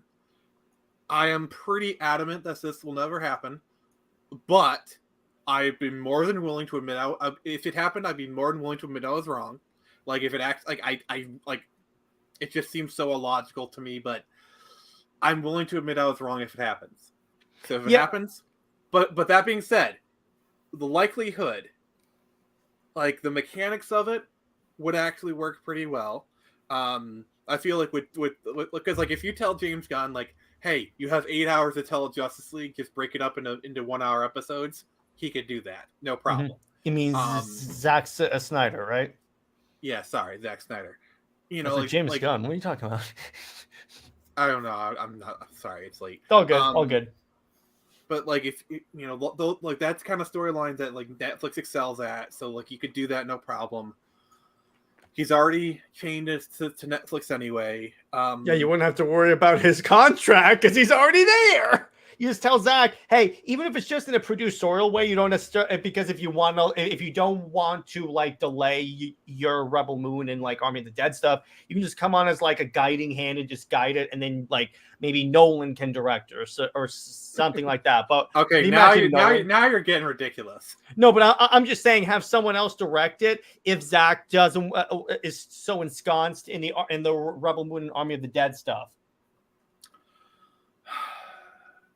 I'm just saying I'm just let me this way, Nick. I agree with you. Is that for right now, the way it looks right now is that it's not as likely. I do think it's kind of interesting how now the mainstream audience, the mainstream media like Forbes and Hollywood Reporter, for the first time are referring to something the Snyderverse community has called for. Okay, this could actually happen and it could actually work really well. Because let me put it this way, with that. Both sides get what they want. They get their more hopeful DCEU, and then you also get the Snyderverse fans off your back permanently. Mm-hmm. There's still going to be some that are upset, but you can get the majority of them off and just say, okay, we gave you this. How's this? I don't think it'll happen, but I mean, if it does, cool. I'm not the very act of it happening. I'm not opposed to it. It just seems so far out of logical possibility that like it almost seemed ridiculous to propose it. No, I don't think it's illogical. I think I think for right now it probably won't happen. Let me put it this way: if it happens, it's probably going to be like maybe like a year or so down the line, or like 2 years until like we're gonna have to disagree on like the degree of impossibility on this because it's not illogical. Because when you look at past statements by Zaslav and like their past willingness to license out stuff and their need to make money, yeah, I think that there's a logical argument for how it could happen. My counter to that is the need to streamline stuff. And if they were going to do this, they wouldn't have made a big show of letting go Henry Cavill. But here's the difference, though. Let's say the next DCU movies are not going to be out for like maybe a couple of years now, or like maybe like let's say 2025 is when Superman comes out. Let's say 2024. Okay, let's for the sake of argument, 2024 is the earliest we'd see anything. Yeah. So what I'm saying is that they could at least do this now, because we also know Netflix can punch out a series fast. They could do this and put it out before or like in between these movies. In other words, they could have like season 1 come out between Superman and Superman 2 and just say, this is a different universe. We're just allowing Zach to complete his stuff on Netflix. This is not, you don't have to watch this to understand what we're doing here. If Warner Bros. Communicates properly, they don't have to worry about like people being confused with like, okay, so is this canon? Is this canon? No, that's its own thing. That's its own thing. Probably what I would do is I'd give the universe a name like DC Dark, you know, Black Label.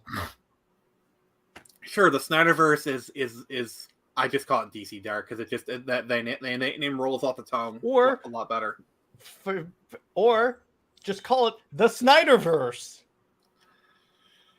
Because if you're just using it for this particular universe, and you know that people refer to this as the Snyderverse for search engine optimization for like name. I think if they're gonna, I think if they're gonna actually go through and make this a whole separate universe, they're not gonna call it the Snyderverse. They're gonna want a generic name. Okay, that's fine. Yeah, I agree. I mean, they might informally call it the Snyderverse, but it'll be called DC Dark, you know, or the Black Label or whatever, you know. What do you think, JJheat, on like the possibility of like Netflix licensing out the Snyderverse, or like what it could be called on this? How likely do you think it is? I could see it from a business standpoint, but you got to factor everything the previous regime put Zack Snyder through. Clashing of egos and everything that goes on behind the scenes. From a pure business and content standpoint, it could work. It's just very unlikely. Okay, I would argue Young Justice getting an epilogue movie similar to Teen Titans Trouble in Tokyo would be more likely. Oh, yeah. I can see Teen Titans Season 6 being more likely. I think a epilogue movie is fairly likely for Young Justice. I think because that's easy to do, and it's like, hey, we need someone to please, like, kind of just please those fans, get them off the backs. Like just doing a one-off movie to tie up all the loose ends, or even a 4-episode miniseries, like just kind of like a little mini season to tie everything up. I think that could work, you know. But that's the other thing. What they could just do, they don't even have to do like every Snyderverse movie. They don't have to do like Batfleck. Unfortunately, we probably won't get Batfleck. They could just do, okay, Zack Snyder's Justice League 2, tell as much of the story in it as you can. You could put the Nightmare timeline, have that be like 3 episodes, and then just have it be like Darkseid invades, they stop Darkseid, you're done. You don't have to do like 2 Nightmare, just truncate it, and then we can just crap it out, essentially, but not actually crap it out. I'm just saying, let me put it this way, there is a route that this could work. Do I think it's likely? For right now, no. I need more like signs that it could happen in order for that to in order for me to take a more firm position on this. That's just my feelings on it. All right, see you, David. So I think it's more likely now because Warner Bros. Is broke and so public about wanting to make more money. And also, here's one more thing. I don't know if you guys saw this, but Warner Bros. Apparently is selling its entire soundtrack library to make money because it's like that's going to give them like $1 billion. So what I'm saying is that they're selling literally everything not nailed down, and they're licensing out all this other product. So I definitely see where people are going for it. Plus, with the regime, you could just say, because they know what Zack's story is for at least the Justice League movie, so they could just tell him, just do this, you're done. And Zack's going to be dealing with Netflix. What's up? Here's what the people at DC really need to be worried about, is if they stutter the main office of DC Comics and then they license, like, like basically either Batman goes to IDW or you basically just like have a company just take over. Oh, you like, mean for that example, thing? Well, Image basically just takes over. Like basically, it's like a licensed sub brand where it's like Image is running DC Comics Wow. as a sub label of Image, or they just license out the characters piecemeal.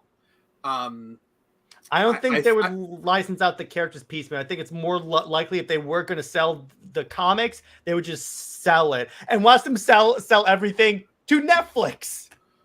No, I don't think they will ever sell the comics because you got to realize Batman, Superman, these are literally the most profitable IPs in existence. Yeah. And the comics themselves, they would not sell that. But what they do is they would license it out. Mm-hmm. Basically, they'd have someone like Image just take it over. Tom McFarlane with his page punchers. You know, like, what other company do you think could, like, reasonably take over? I mean, let's leave Marvel out of this. I was about to say, I was like, Marvel DC crossover, baby.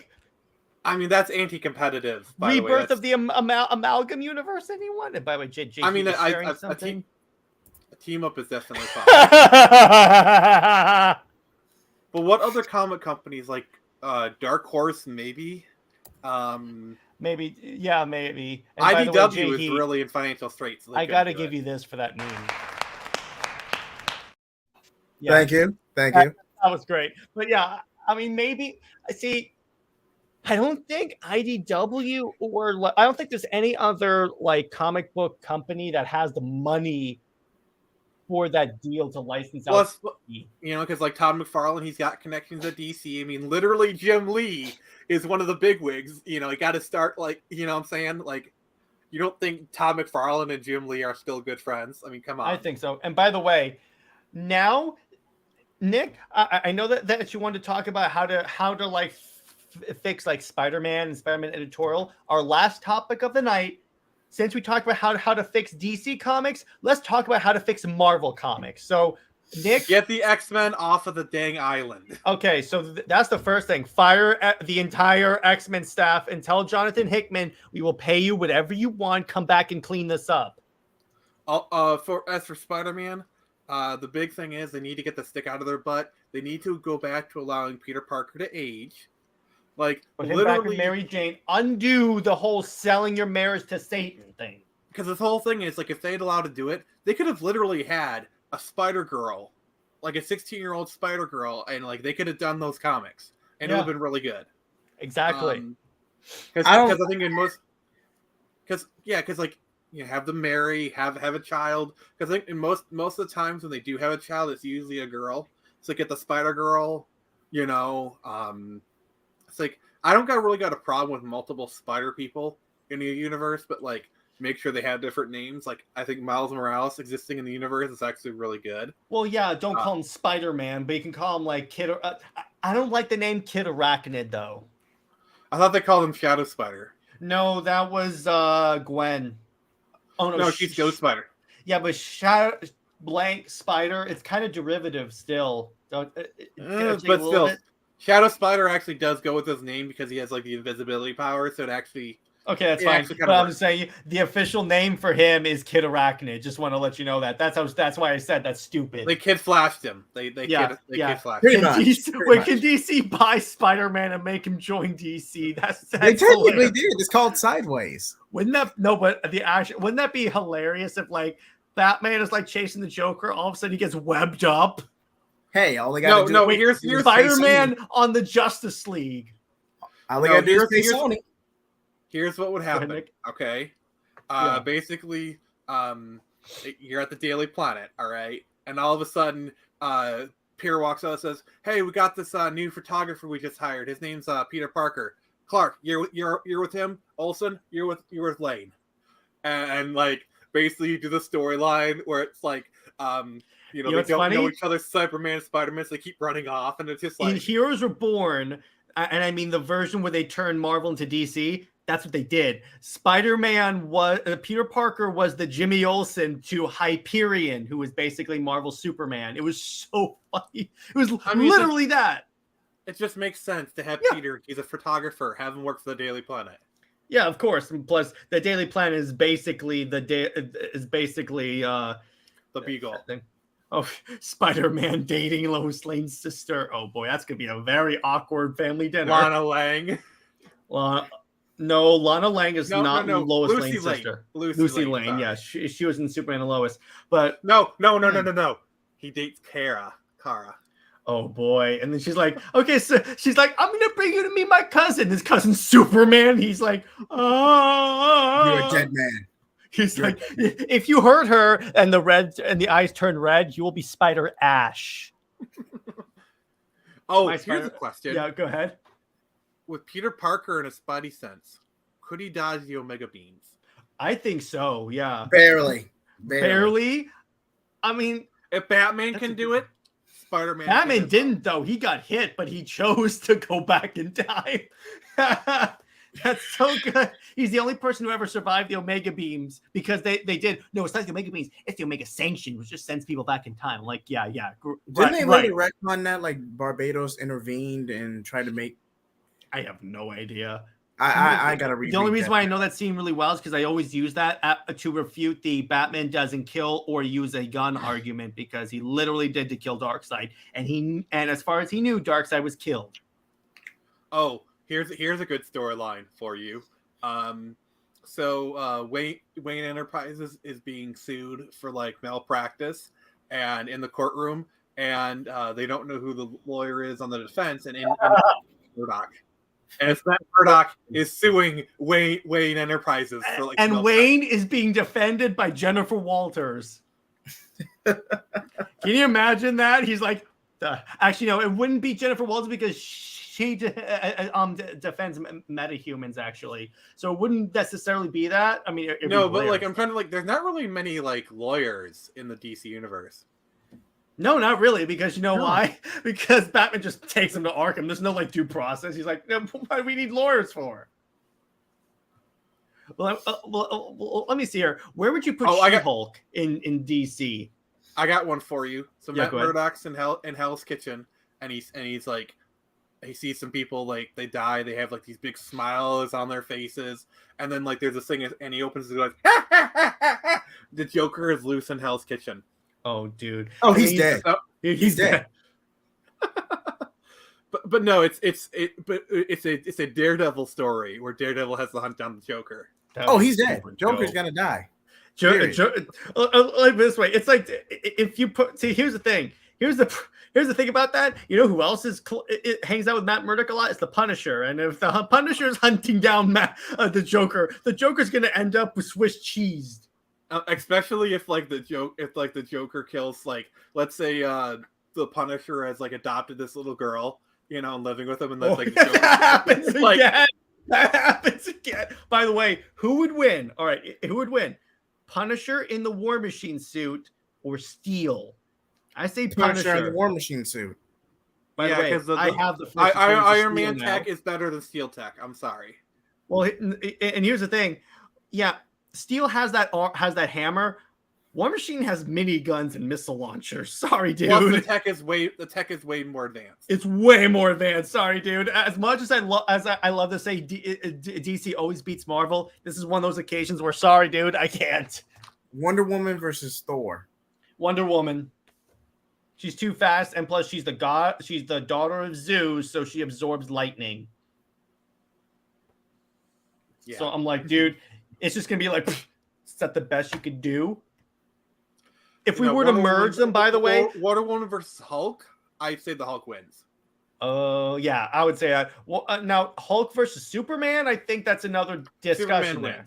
Superman definitely wins. I'm sorry. That's going to happen. Planet Hulk might come out on top. Death Battle explained this really well.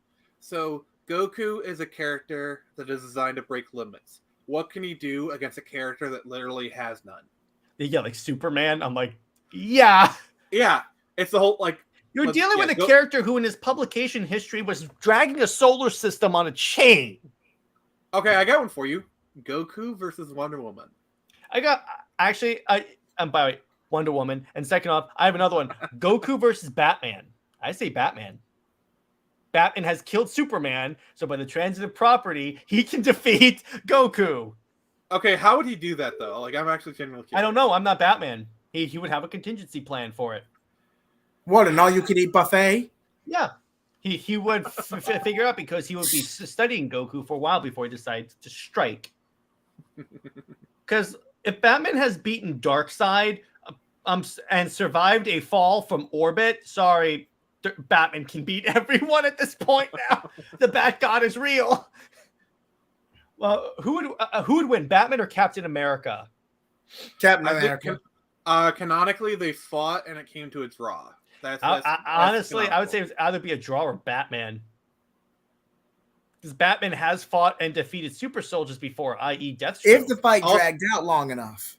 Yeah, if the fight dragged out long enough. The thing is, Captain America is not just peak human, he's actually slightly enhanced. Because, like, I'm sorry, there's no way a peak human is curling a helicopter. Oh, I got one. Captain America versus Deathstroke.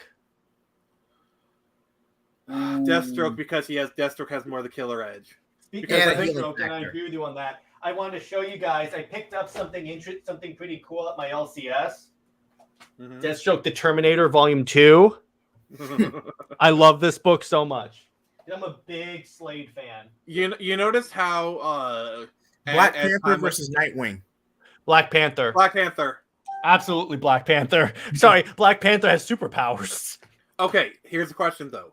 If you remove the heart-shaped herb power from Black Panther, then my money's on Nightwing. Then Nightwing. Yeah. But because he has all the enhancements from that, I'm just like, dude, it's not going to turn out well. Well, let me ask you this. But if you remove the herb, then Nightwing for sure. Yeah, base to base, Nightwing would win. Aquaman versus Namor. I say Arthur. You're only saying Aquaman that literally has Namor. No, because what does Namor do besides fly and have super strength? Also, he's a douchebag. Yeah, that too. Poseidon, the Atlantis Trident is basically Excalibur. It's and the fact that Aquaman has the ability to like literally command the sea. He would be here's how he would defeat Namor. The people like me more. He would just have Mera go and poop in Namor's bed. I had to. Also, Captain America. No. Mera versus Namora. Mera. Ooh. The minute I see Mera using wine as like spears. By the way, in the comics, Namora has hydrokinesis as well. Yeah, but I've seen. Here's the thing. I'm gonna bow out of this one because I've never read a comic that had Namora in combat. I'm gonna say Namora just because F. Amber Heard. Yeah, that's true. Now here's a good question. Batman versus Dr. Doom. I am Doom. I'm sorry. There's so many ways to defeat Dr. Doom that Batman could exploit. Dr. Fate versus Dr. Strange. They would literally destroy reality. No, I think what they would do is just fight for a bit and then actually start having a conversation about like magic and stuff. They'd be like, "Ooh, very interesting. Tell me about your helmet." In other words, it'd be like Superman versus like Spider-Man. They'd eventually be like, "Do you want to just hang out?" I got one for you. Black Canary without sonic powers versus Black Widow. She doesn't use her sonic powers. She uses hand-to-hand combat. Black Widow.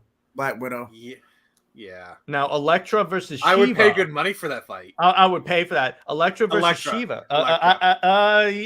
Yeah, I see Elektra was trained. Elektra was trained by the equivalent of the League of Assassins. Yeah, I'm gonna go with that. I'm with you on that. It's the Marvel equivalent of the League of Assassins. And I think that if we had a Harley Quinn versus Deadpool fight, they would eventually just start hanging out. Bang. Oh, have you heard of a so-called superpowered beatdown? Yes, I have. There's an episode where they do Batman and Harley Quinn versus Deadpool and Domino, and it's live action. I thought that was Batman and Catwoman versus Deadpool and Domino. No, it's Batman. It's Joker Harley Quinn versus Deadpool and Domino. And by the way, I have been able to predict most of the wins on that show. Most of them, because when they have like Wonder Woman versus Wolverine near a volcano, I'm like, she's just going to throw him in the volcano. Who would be a good matchup for Talia? Dr. Fate. Dr. Fate doing chaos magic, I thought he was literally the head of the Lords of Order. Yeah, he doesn't do chaos magic. He doesn't use chaos magic. Sorry about that. Like he's literally the head of the Lords of Order. Like, you know. That's a good question. Who would be a good match for Talia? That's actually a really good question. Black Widow. Okay, that would work really well, I would say. Mm-hmm. Or Elektra, honestly, when you think about it. Elektra would win. Mm-hmm. And I think if we did do like an amalgam-like universe, I think the Teen Titans would just be hanging out with the X-Men all the time. That's pretty much what they are. By the way, there is a Teen Titans X-Men crossover comic. I know. Sorry, who would hang out with Emma Frost from the X-Men? In DC? DC. In DC. Not necessarily fight, just hang out. Oh, I want to say Talia. Talia, probably. Actually, what's kind of funny is that Emma Frost is pretty much the Talia of the X-Men when you think about it. Okay, so if we're doing good friends, who would Beast hang out with? Oh, Beast would 100%. No, in terms of intelligence, Batman.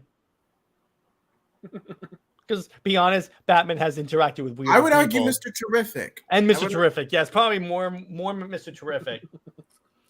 Who would I could see Cyclops hanging out with Hal Jordan and both reflecting about how everyone sees them as assholes. Who would Wolverine hang out with? Oh, Lobo. jeez. Lobo, yes.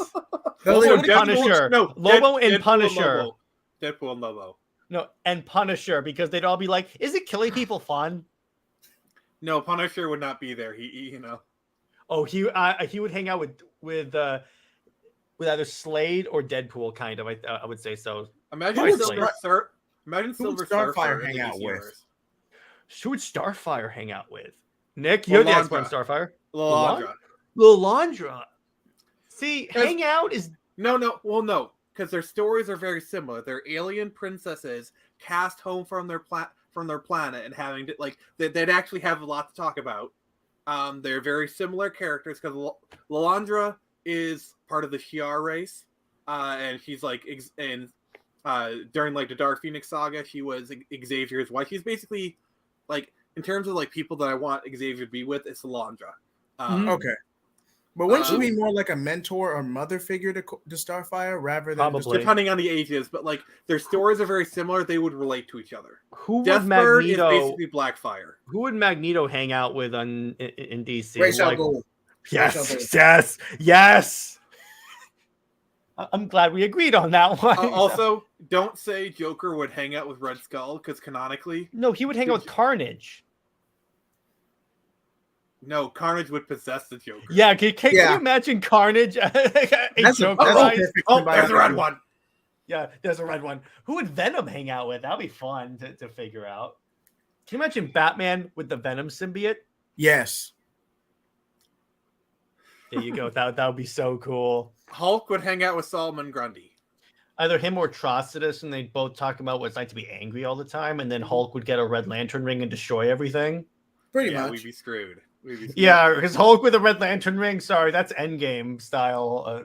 Star-Lord would hang out with Orion. Either Orion or any of the. No. Starfire would hang out with Guy Gardner. Wait, what? No, not Starfire. Sorry, Star-Lord would hang out with Guy Gardner. I'm about to say, man. Guy Gardner, babe. He's got to hang out with Guy Gardner. They're both similar characters. I mean, Corey has been occasionally Nightwing's little side piece, but she wouldn't stoop that low. Come on now. No. Who would Gamora chill with? I would say Kyle Rayner, because Kyle Rayner's a pretty chill guy. I would say so. Gamora would be inducted into the Female Furies. Yep. Oh, hell yes. Yep. Oh, yes. Oh, yes. And she'd probably be leading it within 5 years. Yeah, probably shorter than that. Yeah, the X-Men would hang out with the Doom Patrol. That is correct. That's on the nose. And then Darkseid's first move would be to take out Thanos, because he totally could destroy Thanos. I'm just telling you that right there. Yeah. Depending on whether or not he had the Infinity Gauntlet, but anyway, if Thanos is traveling to the DC universe, guess what? The gauntlet only works in its origin universe. So guess what? He would be like, it doesn't work. Oh no, Omega beams. Imagine the Phoenix Force traveling to the DC universe. Oh no. God. Winter Soldier and Red Hood. Oh yeah. No, Winter Soldier, Red Hood, Punisher. Oh yeah, that's a book. I would read that book. Now here's the question: Who would make a great Phoenix possess? I had someone draw Starfire. Superman. Raven. Okay, I want to show you guys this. Like a couple of years ago, like a little bit, I had someone actually do a start as a challenge. Take Superman and show me like what he would look like possessed by the Phoenix, and this is what I got back. It's so cool.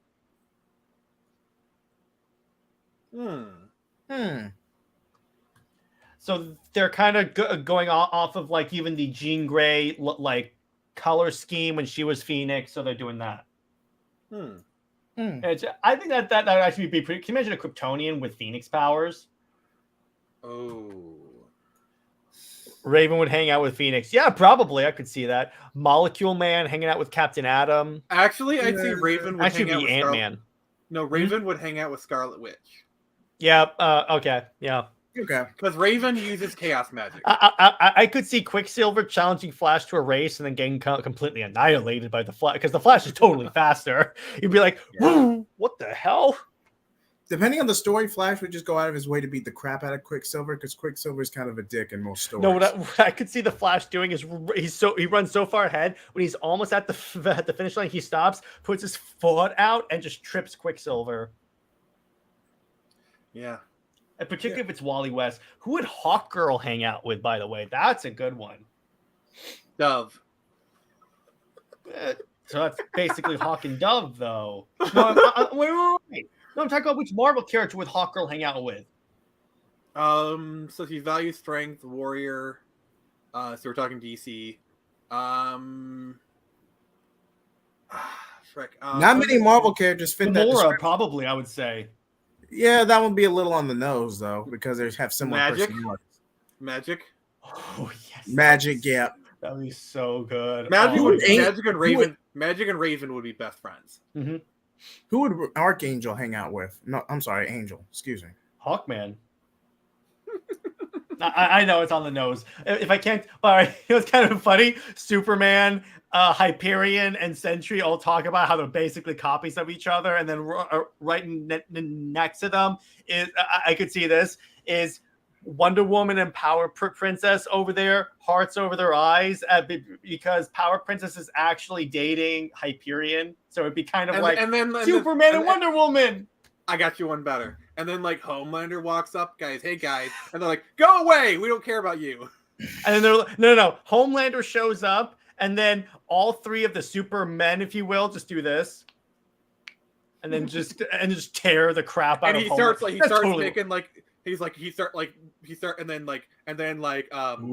Then Homelander starts lighting up his eyes, and then all three of them be like, they light up their eyes. Like, I can see that more as a relationship than just hanging out, but you're on the right track, Dave the Impaler. Dave, that would be an interesting book. And by the way, Nick, for that idea, he lights up his eyes, and then all three of the Supermen go, "That's cute." No, they light up their eyes, and they all say, "That's cute." Yeah, exactly. They draw it on the floor in front of them, and then Kara shows up too. It's like all the Kryptonians, and then Homelander's like, "Okay, I'm out." Okay, Cap would beat the crap out of Soldier Boy. Oh yes. Oh definitely. Jason Ackles was good casting though. Oh yes. He's good casting in pretty much every, because I love his Batman voice, and yes, he would definitely play Red Hood live action. I could definitely see that happening. Probably won't happen in James Gunn's DCU because he's old, but still. I got one for you. So this is a Wonder Woman story. It's like facing Ares, and so, there's been some multi-universe shenanigans. He's like, "There's nothing you can do to defeat me, Diana." Sure, but he might. And then a portal opens, and Kratos is like, "Ares!" If you gotta say it right. Or better yet, the portal opens. No, the Bifrost shoots down. All of a sudden, Mjolnir comes flying out and knocks Ares in the face. No, you don't get it, because Kratos is God Killer and he kills Ares. I know. It's just I'm not combining God of War with DC. This is DC Marvel. I am. Hey, it could work though. It could work, but no, I'm not doing that. But we're sticking with DC and Marvel. But I could definitely see Wonder Woman and Thor hanging out and talking about how complicated it is to have families that are gods. Okay, imagine Spawn in the Marvel universe where they have a yeah, pretty much. What's up? Quick tangent: Damian Wayne versus Atreus. I have no idea because I've never played God of War. I have Xbox. Damian Wayne because I don't think Atreus is that skilled, though he is a god. So I love figure drawing. Man Thing and Swamp Thing taking on Poison Ivy. Get your mind out of the gutter. That sounds like quite the entanglement. Yeah, that's exactly. What she said. We got 3, ladies and gentlemen. Now that's what I call going green. Boo. I wanted to seed the earth, but I didn't. That's not what I had in mind. Oh gosh. But I could see, by the way, the Justice League and the Avengers just hanging out, like having a baseball game, and it's Justice League versus Avengers, except the Justice League would win because all of them are like god tier powers. No, they would have a superhuman Olympics where it's like we're gonna use your powers to compete in these Olympic games, and then like Iron Man's like, well, that's unfair. Watch, wait, no, I would love if like Iron Man and like Star-Lord start to hit on Wonder Woman, and she's like, oh my gosh, men.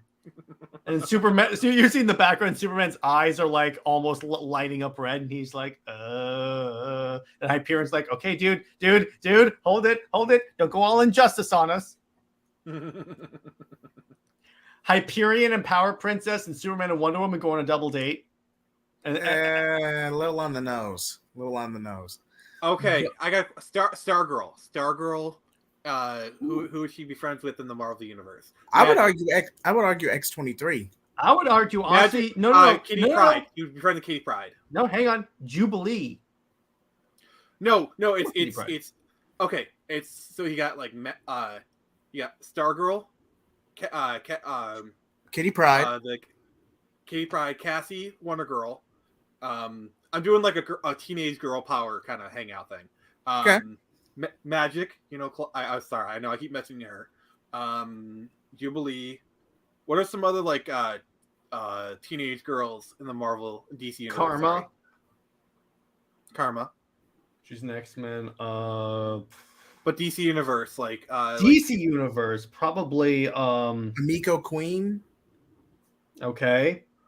Rose Wilson. Oh yeah, that'd be great. Rose Wilson would hang out with X-23, dude. Yeah. Come on. No. Rose Wilson and Damian Wayne, power couple. What? Get him out of here.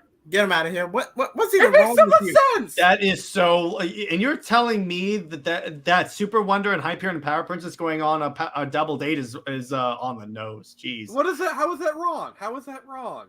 That's basically that. Okay, Rose is like a sister figure to Damian. I get what you're going with, but I was thinking DC universe. I'm sorry. He's too much on the bat cess. No, actually, I didn't realize that was a story element. I didn't know that. Sorry. Yeah. But let's see. Who would? Now Rose and Jason, I can see your point. Steve Trevor and Black Widow. So he would finally have a use. I have to say that because Steve Trevor is useless. And by the way, most people agree with me on that one. Agent of Shield. Okay. Steve Trevor. Steve Trevor would be hanging out with Nick Fury, and they'd be strategizing. That might as well be Batman, but I get your point. Okay, because I don't think Fury would trust Batman. But I'm sorry. Go ahead, Nick. Also, Black Widow would definitely be an agent of Argus. Oh yeah. Yeah. She was. It'll be great. Marvel makes their own version of the Suicide Squad and puts Punisher in charge of it. And they go, "Hey, Punisher, are you cool putting bombs in supervillains next?" He goes, "Yeah, I brought them with me." Bruce and Johnny did not get along. Wait, hang on. A comic historian did this where they said, like, "Would be kind of funny. Deadpool's on the Suicide Squad, but he doesn't have a bomb in his neck. He just came to hang out." And they don't find it out until they go to detonate him. He goes, "Oh yeah, I didn't have a bomb. I was told to be punching pie." I mean, to be fair with this healing factor, it wouldn't work. But still, it'd be like when they use it on Lobo and his head just regrew. Yeah, but Bruce and Tony would not get along. No, No. I could see Actually, it would be kind of funny to mess with Tony. Every time Bruce passes him in the hallway, he just puts an EMP on the suit and just shuts it down. Or imagine it's like, I'm now buying this hotel. I'm now buying this hotel group. I'm buying the holding company. They keep buying. They keep one-upping each other with buying stuff. I can see Batman down by the office with a 6-pack and just leave it on the counter right in Tony's face. You know he would do that. They could do it. We're like, you know how like no one respects Tony Stark, everyone respects Bruce Wayne, and he constantly rubs it in Tony's face. Like, to be fair, Bruce. That's Wayne, it. I'm blasting him. In universe, Bruce Wayne is usually like really, really good looking, while Tony is like Bruce is definitely more of a ladies' man than Tony. Yeah, exactly. Oh yeah, they would definitely hate each other. And Pepper's like, she has a crush on Bruce Wayne, and it really annoys Tony. He's like, I could see an amalgam story where Pepper had a fling with Bruce, and then Tony finds out about it and just goes off. and then Tony's like, hey, at least I don't dress up like a rodent. You're a narcissist and a drunk. And then Bruce is like, I just bought Stark Industries. So. Yes, exactly. I just bought Stark Industries. Though so technically, Tony, you work for me now. Though, to be fair, I think Forbes actually did an article where like they compared the wealth of like Tony and Bruce. Canonically, Tony's actually quite a bit more richer than Bruce. No, but somehow Bruce maneuvers it so he now runs Stark Industries. Because Tony doesn't have a secret identity. He's actively as Iron Man. So if Bruce made a deal with the board, he could snub Tony out of the company. And then watch what he does. He also purchases the Iron Man name and IP, so he now owns the Iron Man suits. So he goes, yeah, I'll let you still be Iron Man, but you have to have a giant bat logo on your suit now. Or you just kiss my ass, one or the other. Or you just kiss my ass, one or the other. Hey, what's up, PK? I think Punisher would shoot all the supervillains when he can. So, no, what he would essentially do is that after the mission, he would just detonate all the bombs. That's totally what Punisher would do. Oh, okay. You know what team up I want to see? What? Rorschach and the Punisher. Oh, they just go on a killing spree for murder everyone. You kidding me? They would just murder everyone. No, just imagine it's like they're sitting around a fire and they're telling war stories. Nick. That's just a porn scenario. Like, you just want to make a porno. No, but I could see them actually teaming up and talking about. No. Black Cat and Catwoman. Here's why. Because I know this is on the nose. You just want to make a porno. I know. No. I know this is on the nose. But what this would turn into is essentially them lamenting. Catwoman lamenting that she can't get Bruce Wayne to pay her any attention, and then wait, Batwoman's Kate, his cousin. No, I said a Catwoman. No, you said that. Okay. I get Catwoman, because I'm talking about how she can't get Batman to pay her any attention, and then you could play off about how Black Cat only likes Spider-Man when he has the mask. Are you gonna behave yourself now, Nick? I make no such promises. Yeah, but. That's what she said. Oh, you'll be fantastic. No, you'll be really hilarious is if Batman does buy Stark Industries, he brings Damian in, and Damian goes up and like, Father, I'm not so impressed with our employees. That's it. I'm killing him. He says that too. He goes, you will make me an Iron Man suit. Well, Black Cat and Catwoman would. There'd be mirror versions of each other. Yeah, probably. Okay, but I got one for you. What if Silver Surfer was transported to the DC universe?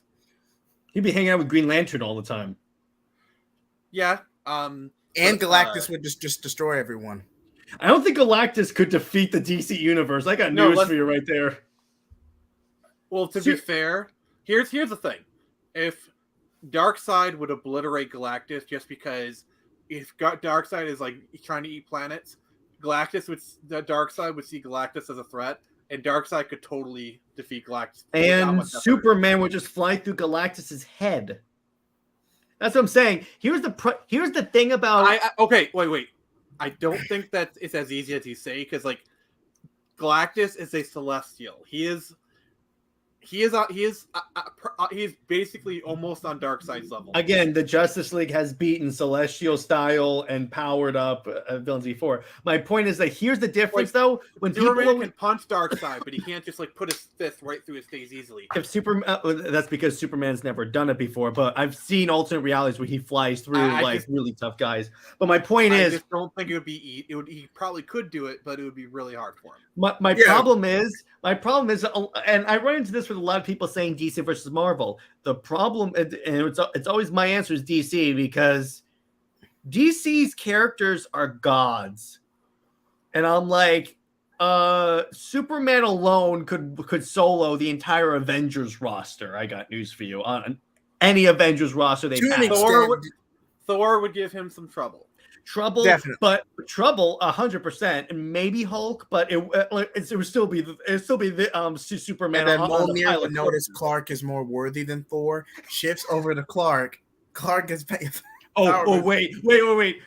Again, going back to Tony and Bruce. Tony can't lift the hammer, but Bruce is like carrying it like he's Vision in Avengers 2. But no, it's like Bruce is worthy. Here's the scenario: DC universe and Marvel universe merge. Okay. Basically, Lex Luthor knows that Iron Man is going to face Superman. So Lex Luthor gets in contact with Tony Stark, and they have a meeting, and he slides over a box. And it's kryptonite. So now Tony takes the kryptonite, and he makes a kryptonite-powered Iron Man suit. Superman's dead.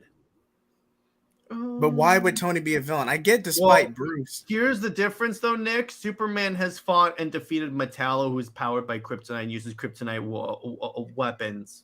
Yeah, but Iron Man has a lot more it's a kryptonite-powered suit, so he can do the repulsor blast, a kryptonite base. His chest cannon can be kryptonite based. Unibeam. Yeah. So the fact that it literally. Okay. It would be a harder radiating fight. Kryptonite. Wonder Woman. It would be a harder fight because he's exposed to more kryptonite poisoning at one time. He would still win because Superman has fought beings made of kryptonite before. I'm just saying made of kryptonite. It'd be a difficult fight, but Clark would come out on top. He would because he's fought. It makes it more of a fit, but it's not a guaranteed win. That's the thing. It makes it more of a toss up. Okay. Yeah. Okay, you can't. Batman, you can't because I'm Batman.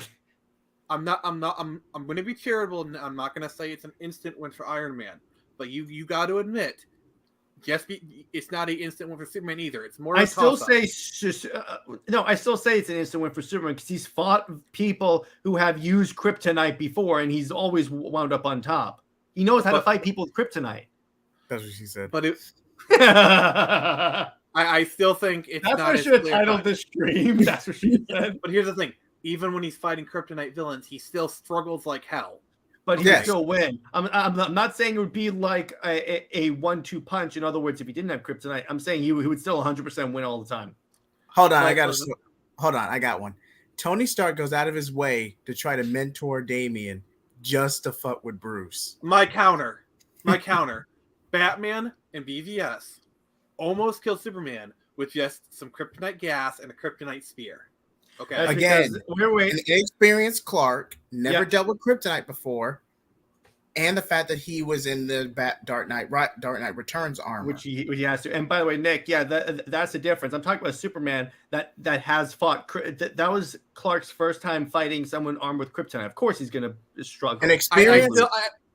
I still think it's not like an instant win. Okay, just because it's going to.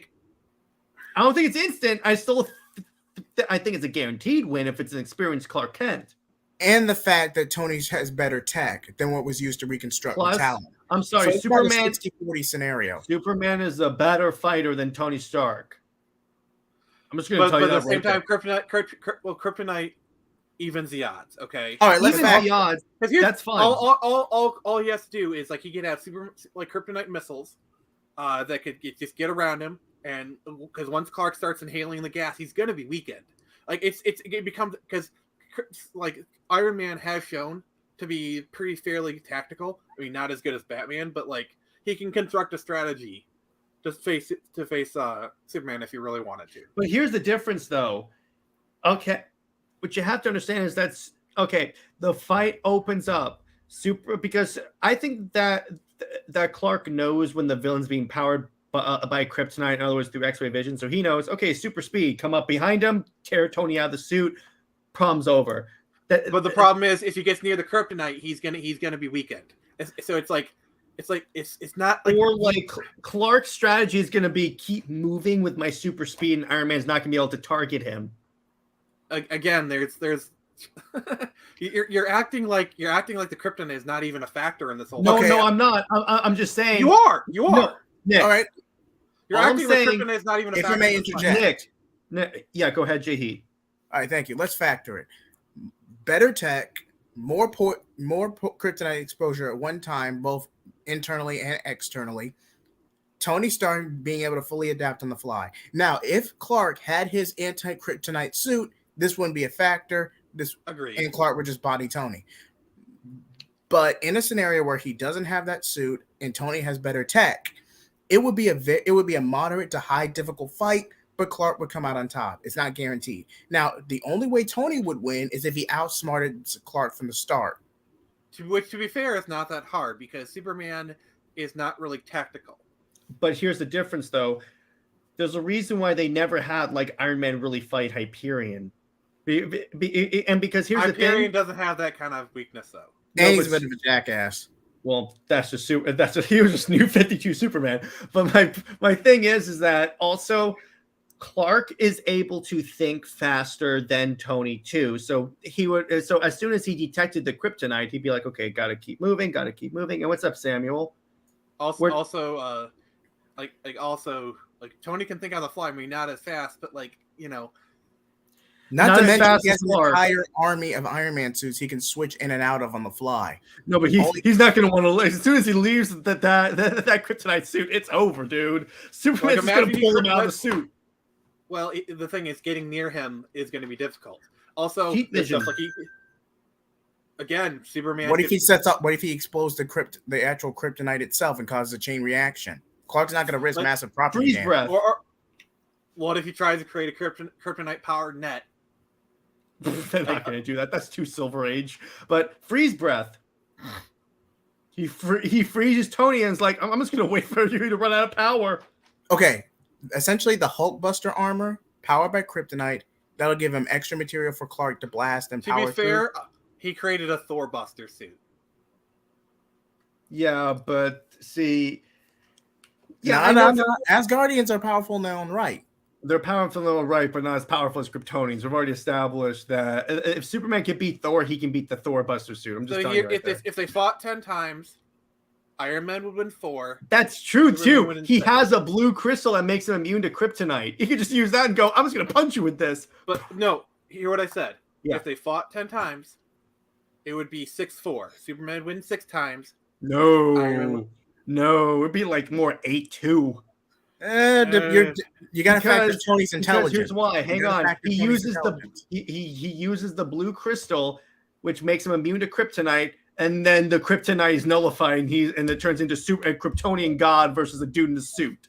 If someone like Batman can take down Superman pretty easily, and Tony, who has a different style of intelligence than Batman, but they are of similar intelligence, just like Tony is more mechanically minded, Bruce is more into intuition. But they're both highly intelligent. They can figure out if Batman can figure out a way to kill Superman easily, then Iron Man can as well. And the same thing goes for Mr. Fantastic. Okay, like if you gave Mr. Fantastic access to kryptonite, he could kill Superman. Probably, I would say so. So, Fake Your Drawing says, question for the panel. Off the top of your head, what person would you be in Marvel or DC if you had the chance? In other words, are you talking about in-universe? Or I would be Superman, first off. I think that's pretty obvious there. In terms of Marvel, I would probably... Yeah, you would totally be Batman. I would probably be, in terms of Marvel, probably... Spider-Man. Okay, I could see you being Spider-Man. I could see JJheat being Constantine. I think we're really... Okay, I'm sorry, PK. It's just I got a lot of comments coming at me. I'm trying to catch up. That argument was getting a bit heated, so we were kind of sorry. Yeah. We're kind of going away from that. Let's right agree. now. It would be 7-3. It'd be 7-3. I'm willing to compromise on 7-3. I'll take it. Yeah, because my last argument is that yes, because here's the thing: when you have Superman, I would argue. Let's look at what Pika Shade said up first. There. Because if kryptonite is going to be a finite resource that can run out, there would be no kryptonite weapons unless they can create synthetic kryptonite that won't affect Superman as strong. Plus, eventually, yes. Plus, here's the thing, though. Unless we're dealing with an amalgamated universe, right? Because kryptonite also only works on the universe. On the Superman from its universe. Where's that at? Infinite Crisis. Basically, Infinite Crisis. Remember when Earth 2 Superman wasn't affected by kryptonite? Well, it was Infinite Crisis. If we're having a merging of universes scenario, then this is then the it DC works. universe and Marvel. Then it works. Okay, that's why I had to clarify that because there's a specific rule on that. But yeah. Oh, I would be a human being in Captain Adam's position with the ability to manipulate the quantum field. That'd be cool. I think I'd be Superman by default. Yes, exactly. You want to have the powers of a god that everyone respects, and yeah. Who would you be, JJheat? Anytime, bub. Yeah, you would be so Wolverine. What about DC? Is it safe to say you'd be Constantine? Bloody hell. Probably. Captain Adam. See, here's the thing. Captain Adam would be powerful if it wasn't so easy to scratch up and compromise his suit. Yeah. His suit's always getting cut up. I'm pretty sure in a merged universe, Tony would give Captain Adam a few upgrades. Even if I'm pretty sure he would upgrade the suit. I'm going to tell you that right there. But would Tony be? Suit. And by the way, Iron Man versus Steel. I'm going to go with Iron Man on this one. Okay. Yeah. But would Tony even Hellbat armor Batman would not be able to beat Iron Man? I feel like an emerging. Even then, the tech is way better. I'm just trying to get this out. Yeah. I just feel like in a merged universe, Tony's character arc would be more delayed because of his rivalry with Bruce. He wouldn't be an outright villain, but he would be a bit more of an anti-hero, at least for the first couple of years. Oh, and I could see like Iron Man and Batman having a rivalry on which team is better, and then Batman's like, I have a god of the sun, and you just have Hawkeye. An Asgardian. Hawkeye. Yeah, you just have an Asgardian. I have a god of the sun, and an Amazon god, a water god, a speed god, and me. I'm basically a human god, and all you have is because that's what he is. I know. No, he goes, I'm a bat god, and you're just a dude in a suit, a super soldier. Bruce is not that much of an egomaniac. I could totally see Tony saying that. Okay. Like Tony saying, I am the god of machines. Like I could see him saying that. Well, yeah, that's really not. That was a joke I was going for. All I was doing I was doing that as a joke, but I still think that if like Iron Man went, oh yeah, well the Avengers could totally kick your ass, and then Batman's like, have you seen who I work with? And then Tony just says, we have a Hulk, and then we have a Kryptonian. Actually, we have three. No, I could see Batman going, we have 3 Hulks. In terms of strength, Superman, Wonder Woman, and Aquaman. Now, in a merged universe, would you say there would be a blood feud between Arthur and Namor? Oh, yes. Oh, I could see them going to war. That's an event. Oh, by the way, I could see, Also, in this universe, yeah, go ahead. Vixen is marrying Black Panther. Yep. Yeah. But if I was Superman, I'd be pissing off comic book fans. I'd be hooking up with Wonder Woman. Thank you. Wait. A love triangle between Black Panther, Storm, and Vixen. I'd go for. And by the way, I would do a story where Black Adam teams up with Namor and then basically tells Namor, hey, no one likes you. People at least like me. I got a movie. I'm only kidding. But he would basically go, okay, so wait a second. At least people respect me. I've been on the Justice League. You wear a Speedo. Okay? So you're not that intimidating. Okay, not to mention. Here's what's happening. So this merged universe is somehow in the 90s. And so everyone has pouches. No. As soon as I'm what I'm about to say next, you'll know exactly where I'm going. So Black Adam decides to become a human for a night, and then him and Namor go to a WWF wrestling event, and then The Rock comes out, and Black Adam's like, why does he look exactly like they look at it like? Why does he look like you? Exactly. It's like no. That would be It's better. It's better. He comes out. They both look each other in the eye. They both give each other the people's eyebrow, and then they did that in the comic, and they actually did that in Dark Crisis. They had Black Adam do that. He looks like Dwayne. But By the okay, way, all right. wait, I'll add to that. Tigra would actually hang out with Cheetah. Did you know who Tigra is? She's that could work. That could work. I got one for it. If we're talking about Kate Bishop would so hang out with Artemis. Oh yeah. Oh yeah. But let me add. Have an archery contest. Tony and after a mission, after like a world calamity mission where both the League and the Avengers have to team up, Tony and Bruce get like a heated argument, and then after a while, you have a bastard son in the Himalayas who's technically the heir to one of your world's greatest enemies. I was a merchant of death, but at least I was able to keep it in my pants while making money. And then Batman goes, "Well, at least I didn't have a drinking problem, and was deploying while having a drinking problem." Because all Batman does is he drinks grape soda. He fakes that he's drinking. And then what do you mean by a bastard son? Tony never told you? And then also in the background, Red Tornado and Vision are just are playing chess. And they're just hanging out. Yeah, exactly. No, in the background, they're just like, these humans, they're so odd. I could see Wonder Woman trying to use the lasso on Tony Stark just to mess with him. No. And then not only that, Tony specifically goes to Gotham and tells Selena Bruce tracked with Talia, which led to Damian, just to fuck with him. On the night Bruce proposes to Selena. It was 10 years ago. And even then, she forced herself on me at the time. I didn't know what I was doing at the time. And then, imagine, I'm trying to think, Damian would go up to Riri and go, "You're redundant."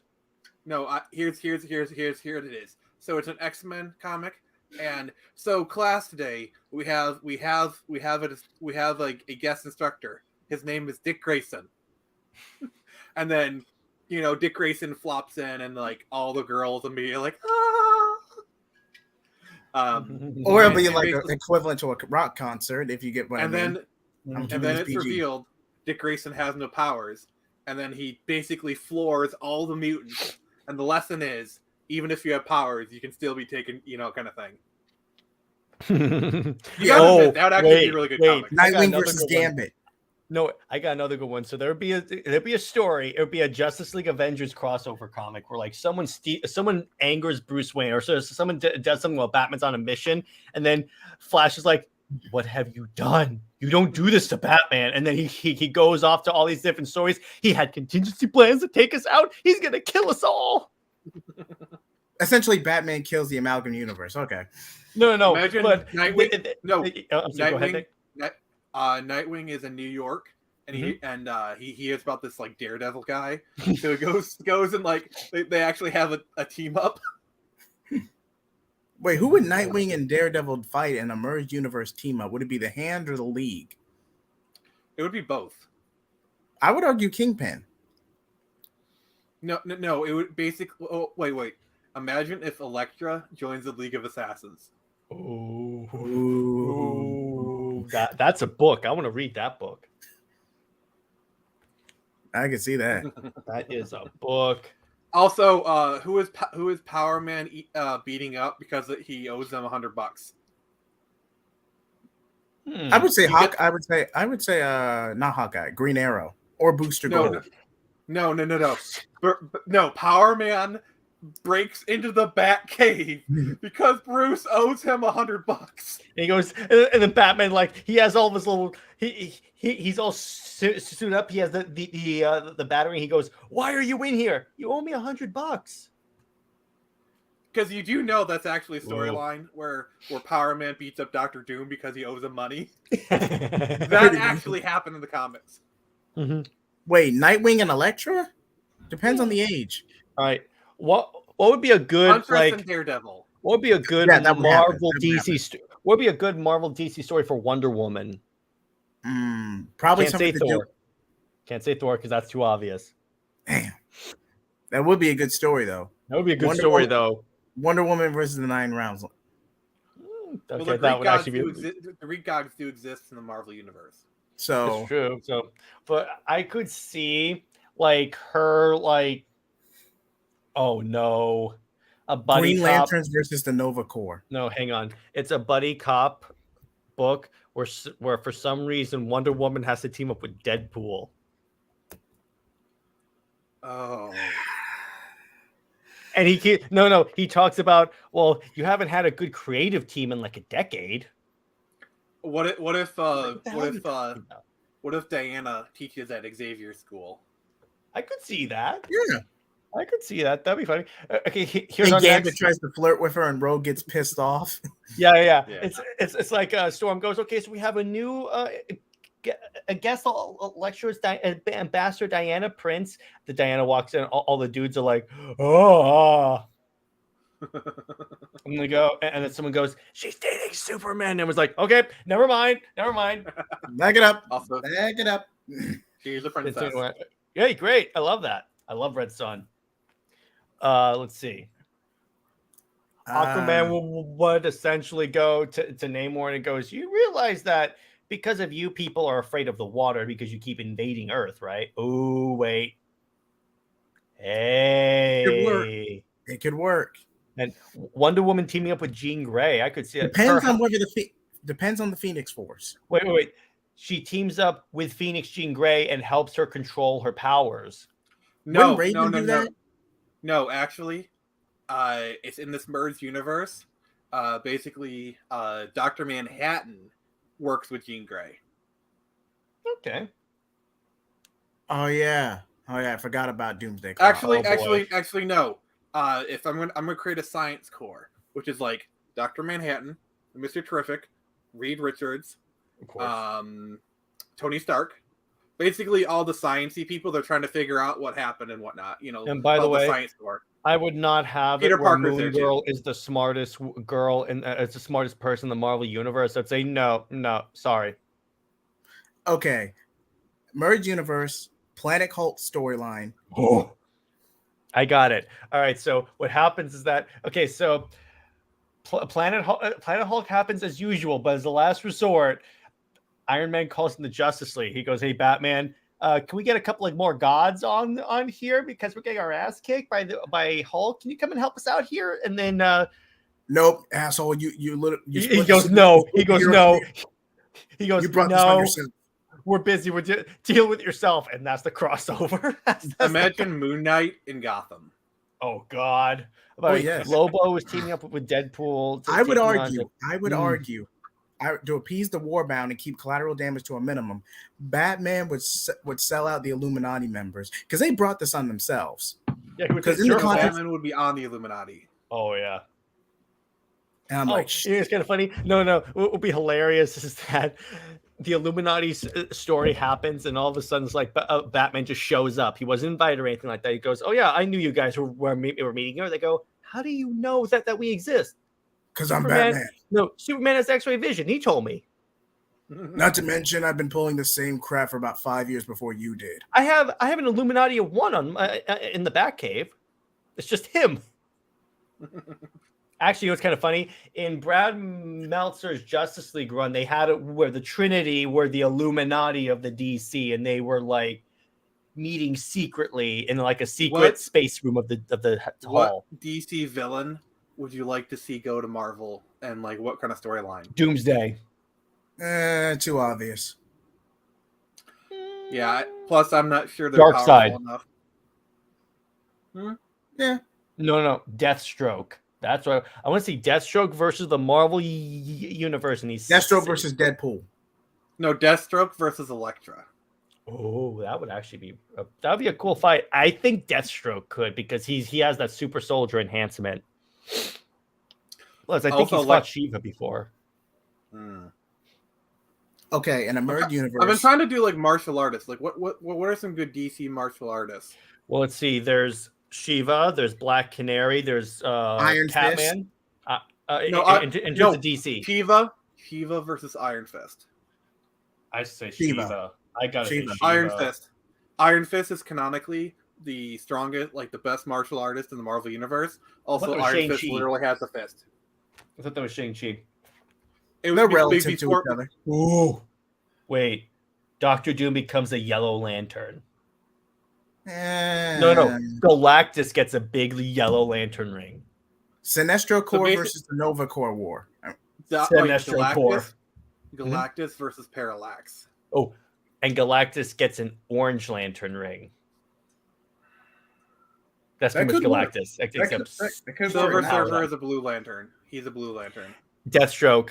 I gotta say Deathstroke on this one. No. Silver Surfer is Indigo Tribe. Yeah, exactly. And in terms of PK's thing, I say Deathstroke on this one. It's a close fight. I say Cap. It's a close fight. Because say what you will, because he has a killer instinct.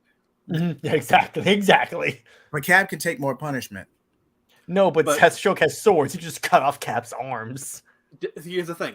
Cap would not be trying to kill Deathstroke, but Deathstroke would be trying to kill Cap. Exactly, right there. Because you got to realize Sinestro and Doom would totally hang out. Absolutely. Because here's the thing about the Civil War fight. Neither Tony nor Cap were trying to kill each other. If both were trying to kill, Iron Man would have won. Oh, yeah, because he would have just blasted Cap's face off with the Unibeam. Yeah, there's so many... Like, if Iron Man in that situation had wanted to kill Cap, he could have done so without too much. You could argue he was trying to kill Bucky, but... Even in the comics, Civil War, they were not trying to kill each other, I don't think. But I do love that moment. I do love that moment in Civil War where like Cap has the raid and Tony's like, Yeah, the shield up and he's like, yeah, that's so good. Okay, would the Titans be part of the X-Men or would they be part of an elite special class? Because they both have a similar purpose. They would be the essentially varsity of the X-Men. They'd be the equivalent of the New Mutants. Yeah, kind of. I would say so. Yeah. Exactly. I mean, they are basically the DC equivalent of New Mutants. So, I could see like going back to the Batman and Iron Man thing. This is so entertaining. That's why I keep going back to this. It's like Batman invites the League to the Avengers mansion. And the Batman's like, "Oh yeah, we have a hall." And then he goes to and then they have the Avengers at the Hall of Justice, and Iron Man's like, "Oh my gosh, bats." I got one for you. What? Green Goblin comes to Gotham. Oh boy. He teams up with the Joker. Oh boy. Specifically Defoe's Green Goblin. You're specifically Defoe's Green Goblin, which I still say Defoe would make a fantastic Joker. I'm just saying. He could pull it off. Also, I could totally see Kraven being part of the Suicide Squad. Yes. I could see Steve Trevor. By the way, in my Steve Trevor video I did, I said they should just put him on the Suicide Squad. Why would you put Steve Trevor in the Suicide Squad? Leading the Suicide Squad in place of Rick Flag. Because I'm saying, if you have to because give him a use besides being in Wonder Woman's books. Because he's useless. He is a character that I think, by the way, my comments reflect this. Most people are like, why are you even here? You're useless. Yeah, what's up? In this combined universe, both Steve Trevor and Rick Flag are part of S.H.I.E.L.D., and Rick Flag is married to Maria Hill. Yeah, that's solid. Mm-hmm. But who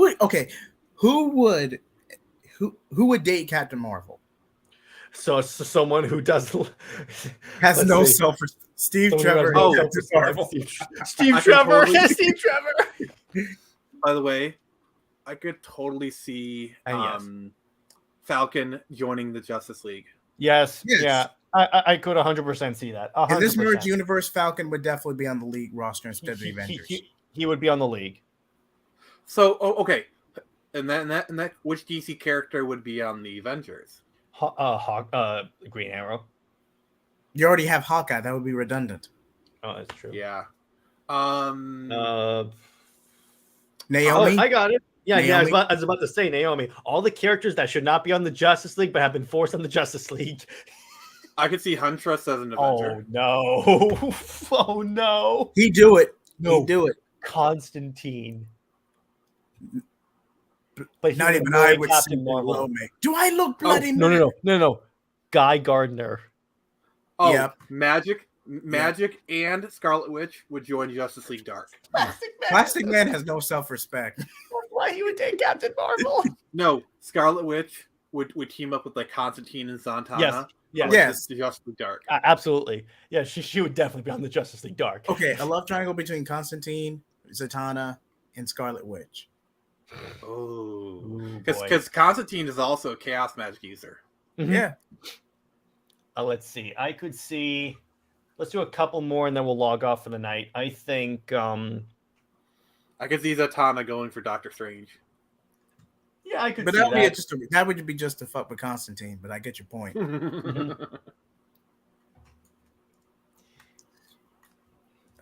What's a good one? What's that one DC villain that showed up in Young Justice? He has like the cat familiar. Clarion the Witch Boy. Oh my! Imagine him as a Doctor Strange villain. Oh boy. Oh, Stargirl and Spider-Man. I could see that. That'd be fun. Ooh.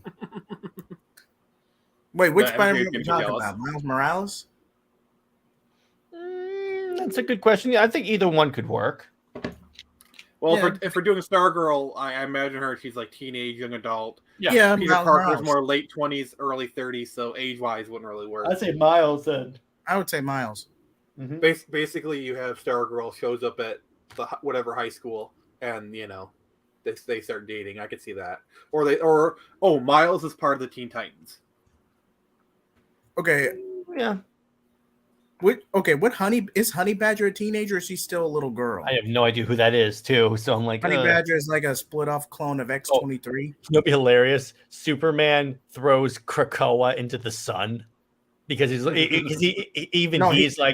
hold on. Superman is mind controlled. He goes into a rage and then digs Krakoa and throws it into the sun. That way we actually announce, we're going away with the Krakoa thing. In a merged universe, what would Magneto do? Would he still be or would Magneto would be a great JSA villain. I could see that. I could see Wonder Woman and Wolverine being friends because like they're immortal. I could see them swapping like World War I stories. See, I would agree with that, except here's the problem with that.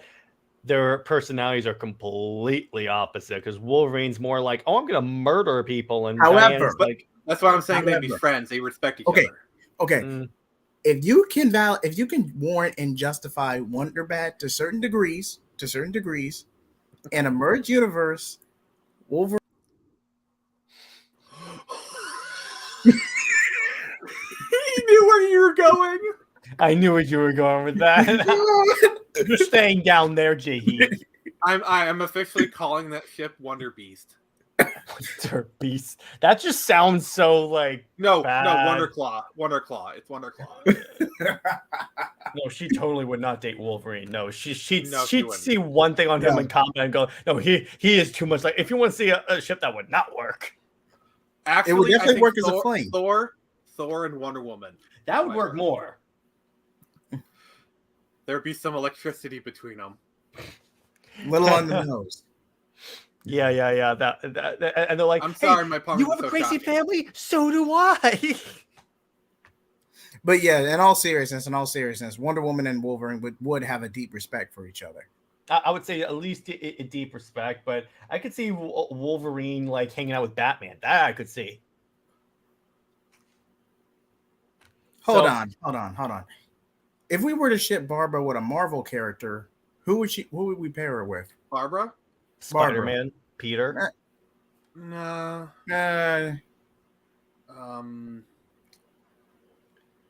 Falcon. Oh, I got one for you. Dick Grayson and Karen Page. Yep. Yeah. Okay. Yep. But what about Barbara? Oh, Barbara and Daredevil. Wouldn't that be too similar to Bat That's too, and plus, dude, that's too much. Like, well, you're dating my girlfriend. I'm gonna date your girlfriend. So no, I'm not going with that. No, but Daredevil is that petty. I know he would, but Elektra thing. He would do it. But for right now, I'm not down for that. He'd do it. He would. Gambit. Oh, Billy Batson and Gambit, I could see, but Billy Batson. No. Hold on. I got an idea. Go. I got an idea. Okay, Shazam in his Billy in his Shazam form ends up on a random date with Captain Marvel. Big Bree doesn't know. And it literally ends. It ends the same way it does when Black Cat finds out Peter is underage. Because remember, Black Cat. Wait a second. Captain Marvel's had sex with her own son, so would she really care? Avengers 200. Why would you reference that, man? Why? I'm just saying. I got a question for you. How would Superman and Captain Marvel feel about each other? Oh, Superman would totally be like, you're like too prideful of yourself. He would not like her. And by the way, just real quick, we would call that date. No, JJheat, we would call that date Captain Marvel's date, and except it would be Captain Marvel's S apostrophe. And merge universe. I got a question. Go ahead, Nick. Carol Danvers, Ms. Marvel. Let's bring her into this equation. Okay. She would date Superman. Oh no, Hal Jordan more, but it should be more of a tolerant character because then you can have a character that has some self-respect. Yeah. But seriously, imagine that's my next. This character sucks. Is Captain Marvel. Okay, but seriously, you got to admit, a story in a merged universe where Brie Larson, not Brie Larson, excuse me, Captain Marvel gets catfished by Shazam on a hot date. Come on, then. And by the way, you mentioned she who must not be named, so I kind of have to. Why did you say that name? I have to have that on speed dial now because of you guys. For you, Psylocke and Constantine. Psylocke and who? Constantine. Yep, that works. So on that note, everyone, they would so dig each other. Yeah, hope you enjoyed that long discussion about who would hang out and date each other. But I hope to see you guys tomorrow at 6 p.m. Eastern for our movie night. We'll be discussing the first Sam Raimi Spider-Man movie. That should be super fun. And then the next week we're going to be talking about Justice League: Throne of Atlantis, which is one of my favorite DC AMU movies because we get the.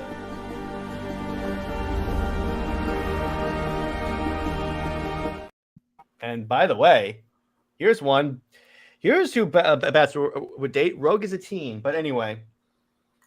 No, so Billy Batson is what, usually like between 12 and 14. Mm-hmm.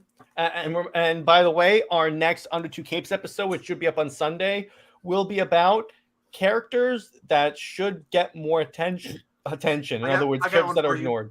What's up? Billy and Jubilee. Okay, that would work. But yeah. Or Kitty Pryde. Either of those. So anyway, boys, it was a pleasure. Go sub to Nick's channel. The link to his stuff is in the description. Go sub to JJheat, sub to Comics League, sub to everyone. Subs all around. And gentlemen, but by JJheat, you got anything interesting coming up on the channel? Well, I'm definitely starting a new podcast series. I'm working on a title like Shonen Blast. Mm-hmm. It's a working title, but basically, hopefully, I'll get with these knuckleheads and we can talk about more like anime, manga, video games. And you might see me on Nick's new show. Sorry. Mm-hmm. You do realize I'm technically your boss in this whole arrangement, right? You just call me a knucklehead. Hey, it's all in good fun, man. I know. Of course. Of course. Jay always brings the heat, so it's kind of, you got to expect it. I need the Human Torch from the Fox Fantastic Four, and that needs to be your intro because of the heat. But Nick, you got anything? Which Human Torch from the Fox Fantastic Four? Which one? Oh, the good one, the first one. Again, the one that we don't pretend doesn't exist. But Nick, you got which one? Better known as Michael B. Jordan's worst role. No. The Human Torch I would use for JJheat, honestly, is just going to be the actor who became Captain America. But anyway, so. No, wait, I got one more for you. Basically, It's you got Nightwing and you got Captain America, and the ladies are standing in the back wondering which one is America's butt. All right, so Nick, what have you got going on with the Phoenix Press, brother?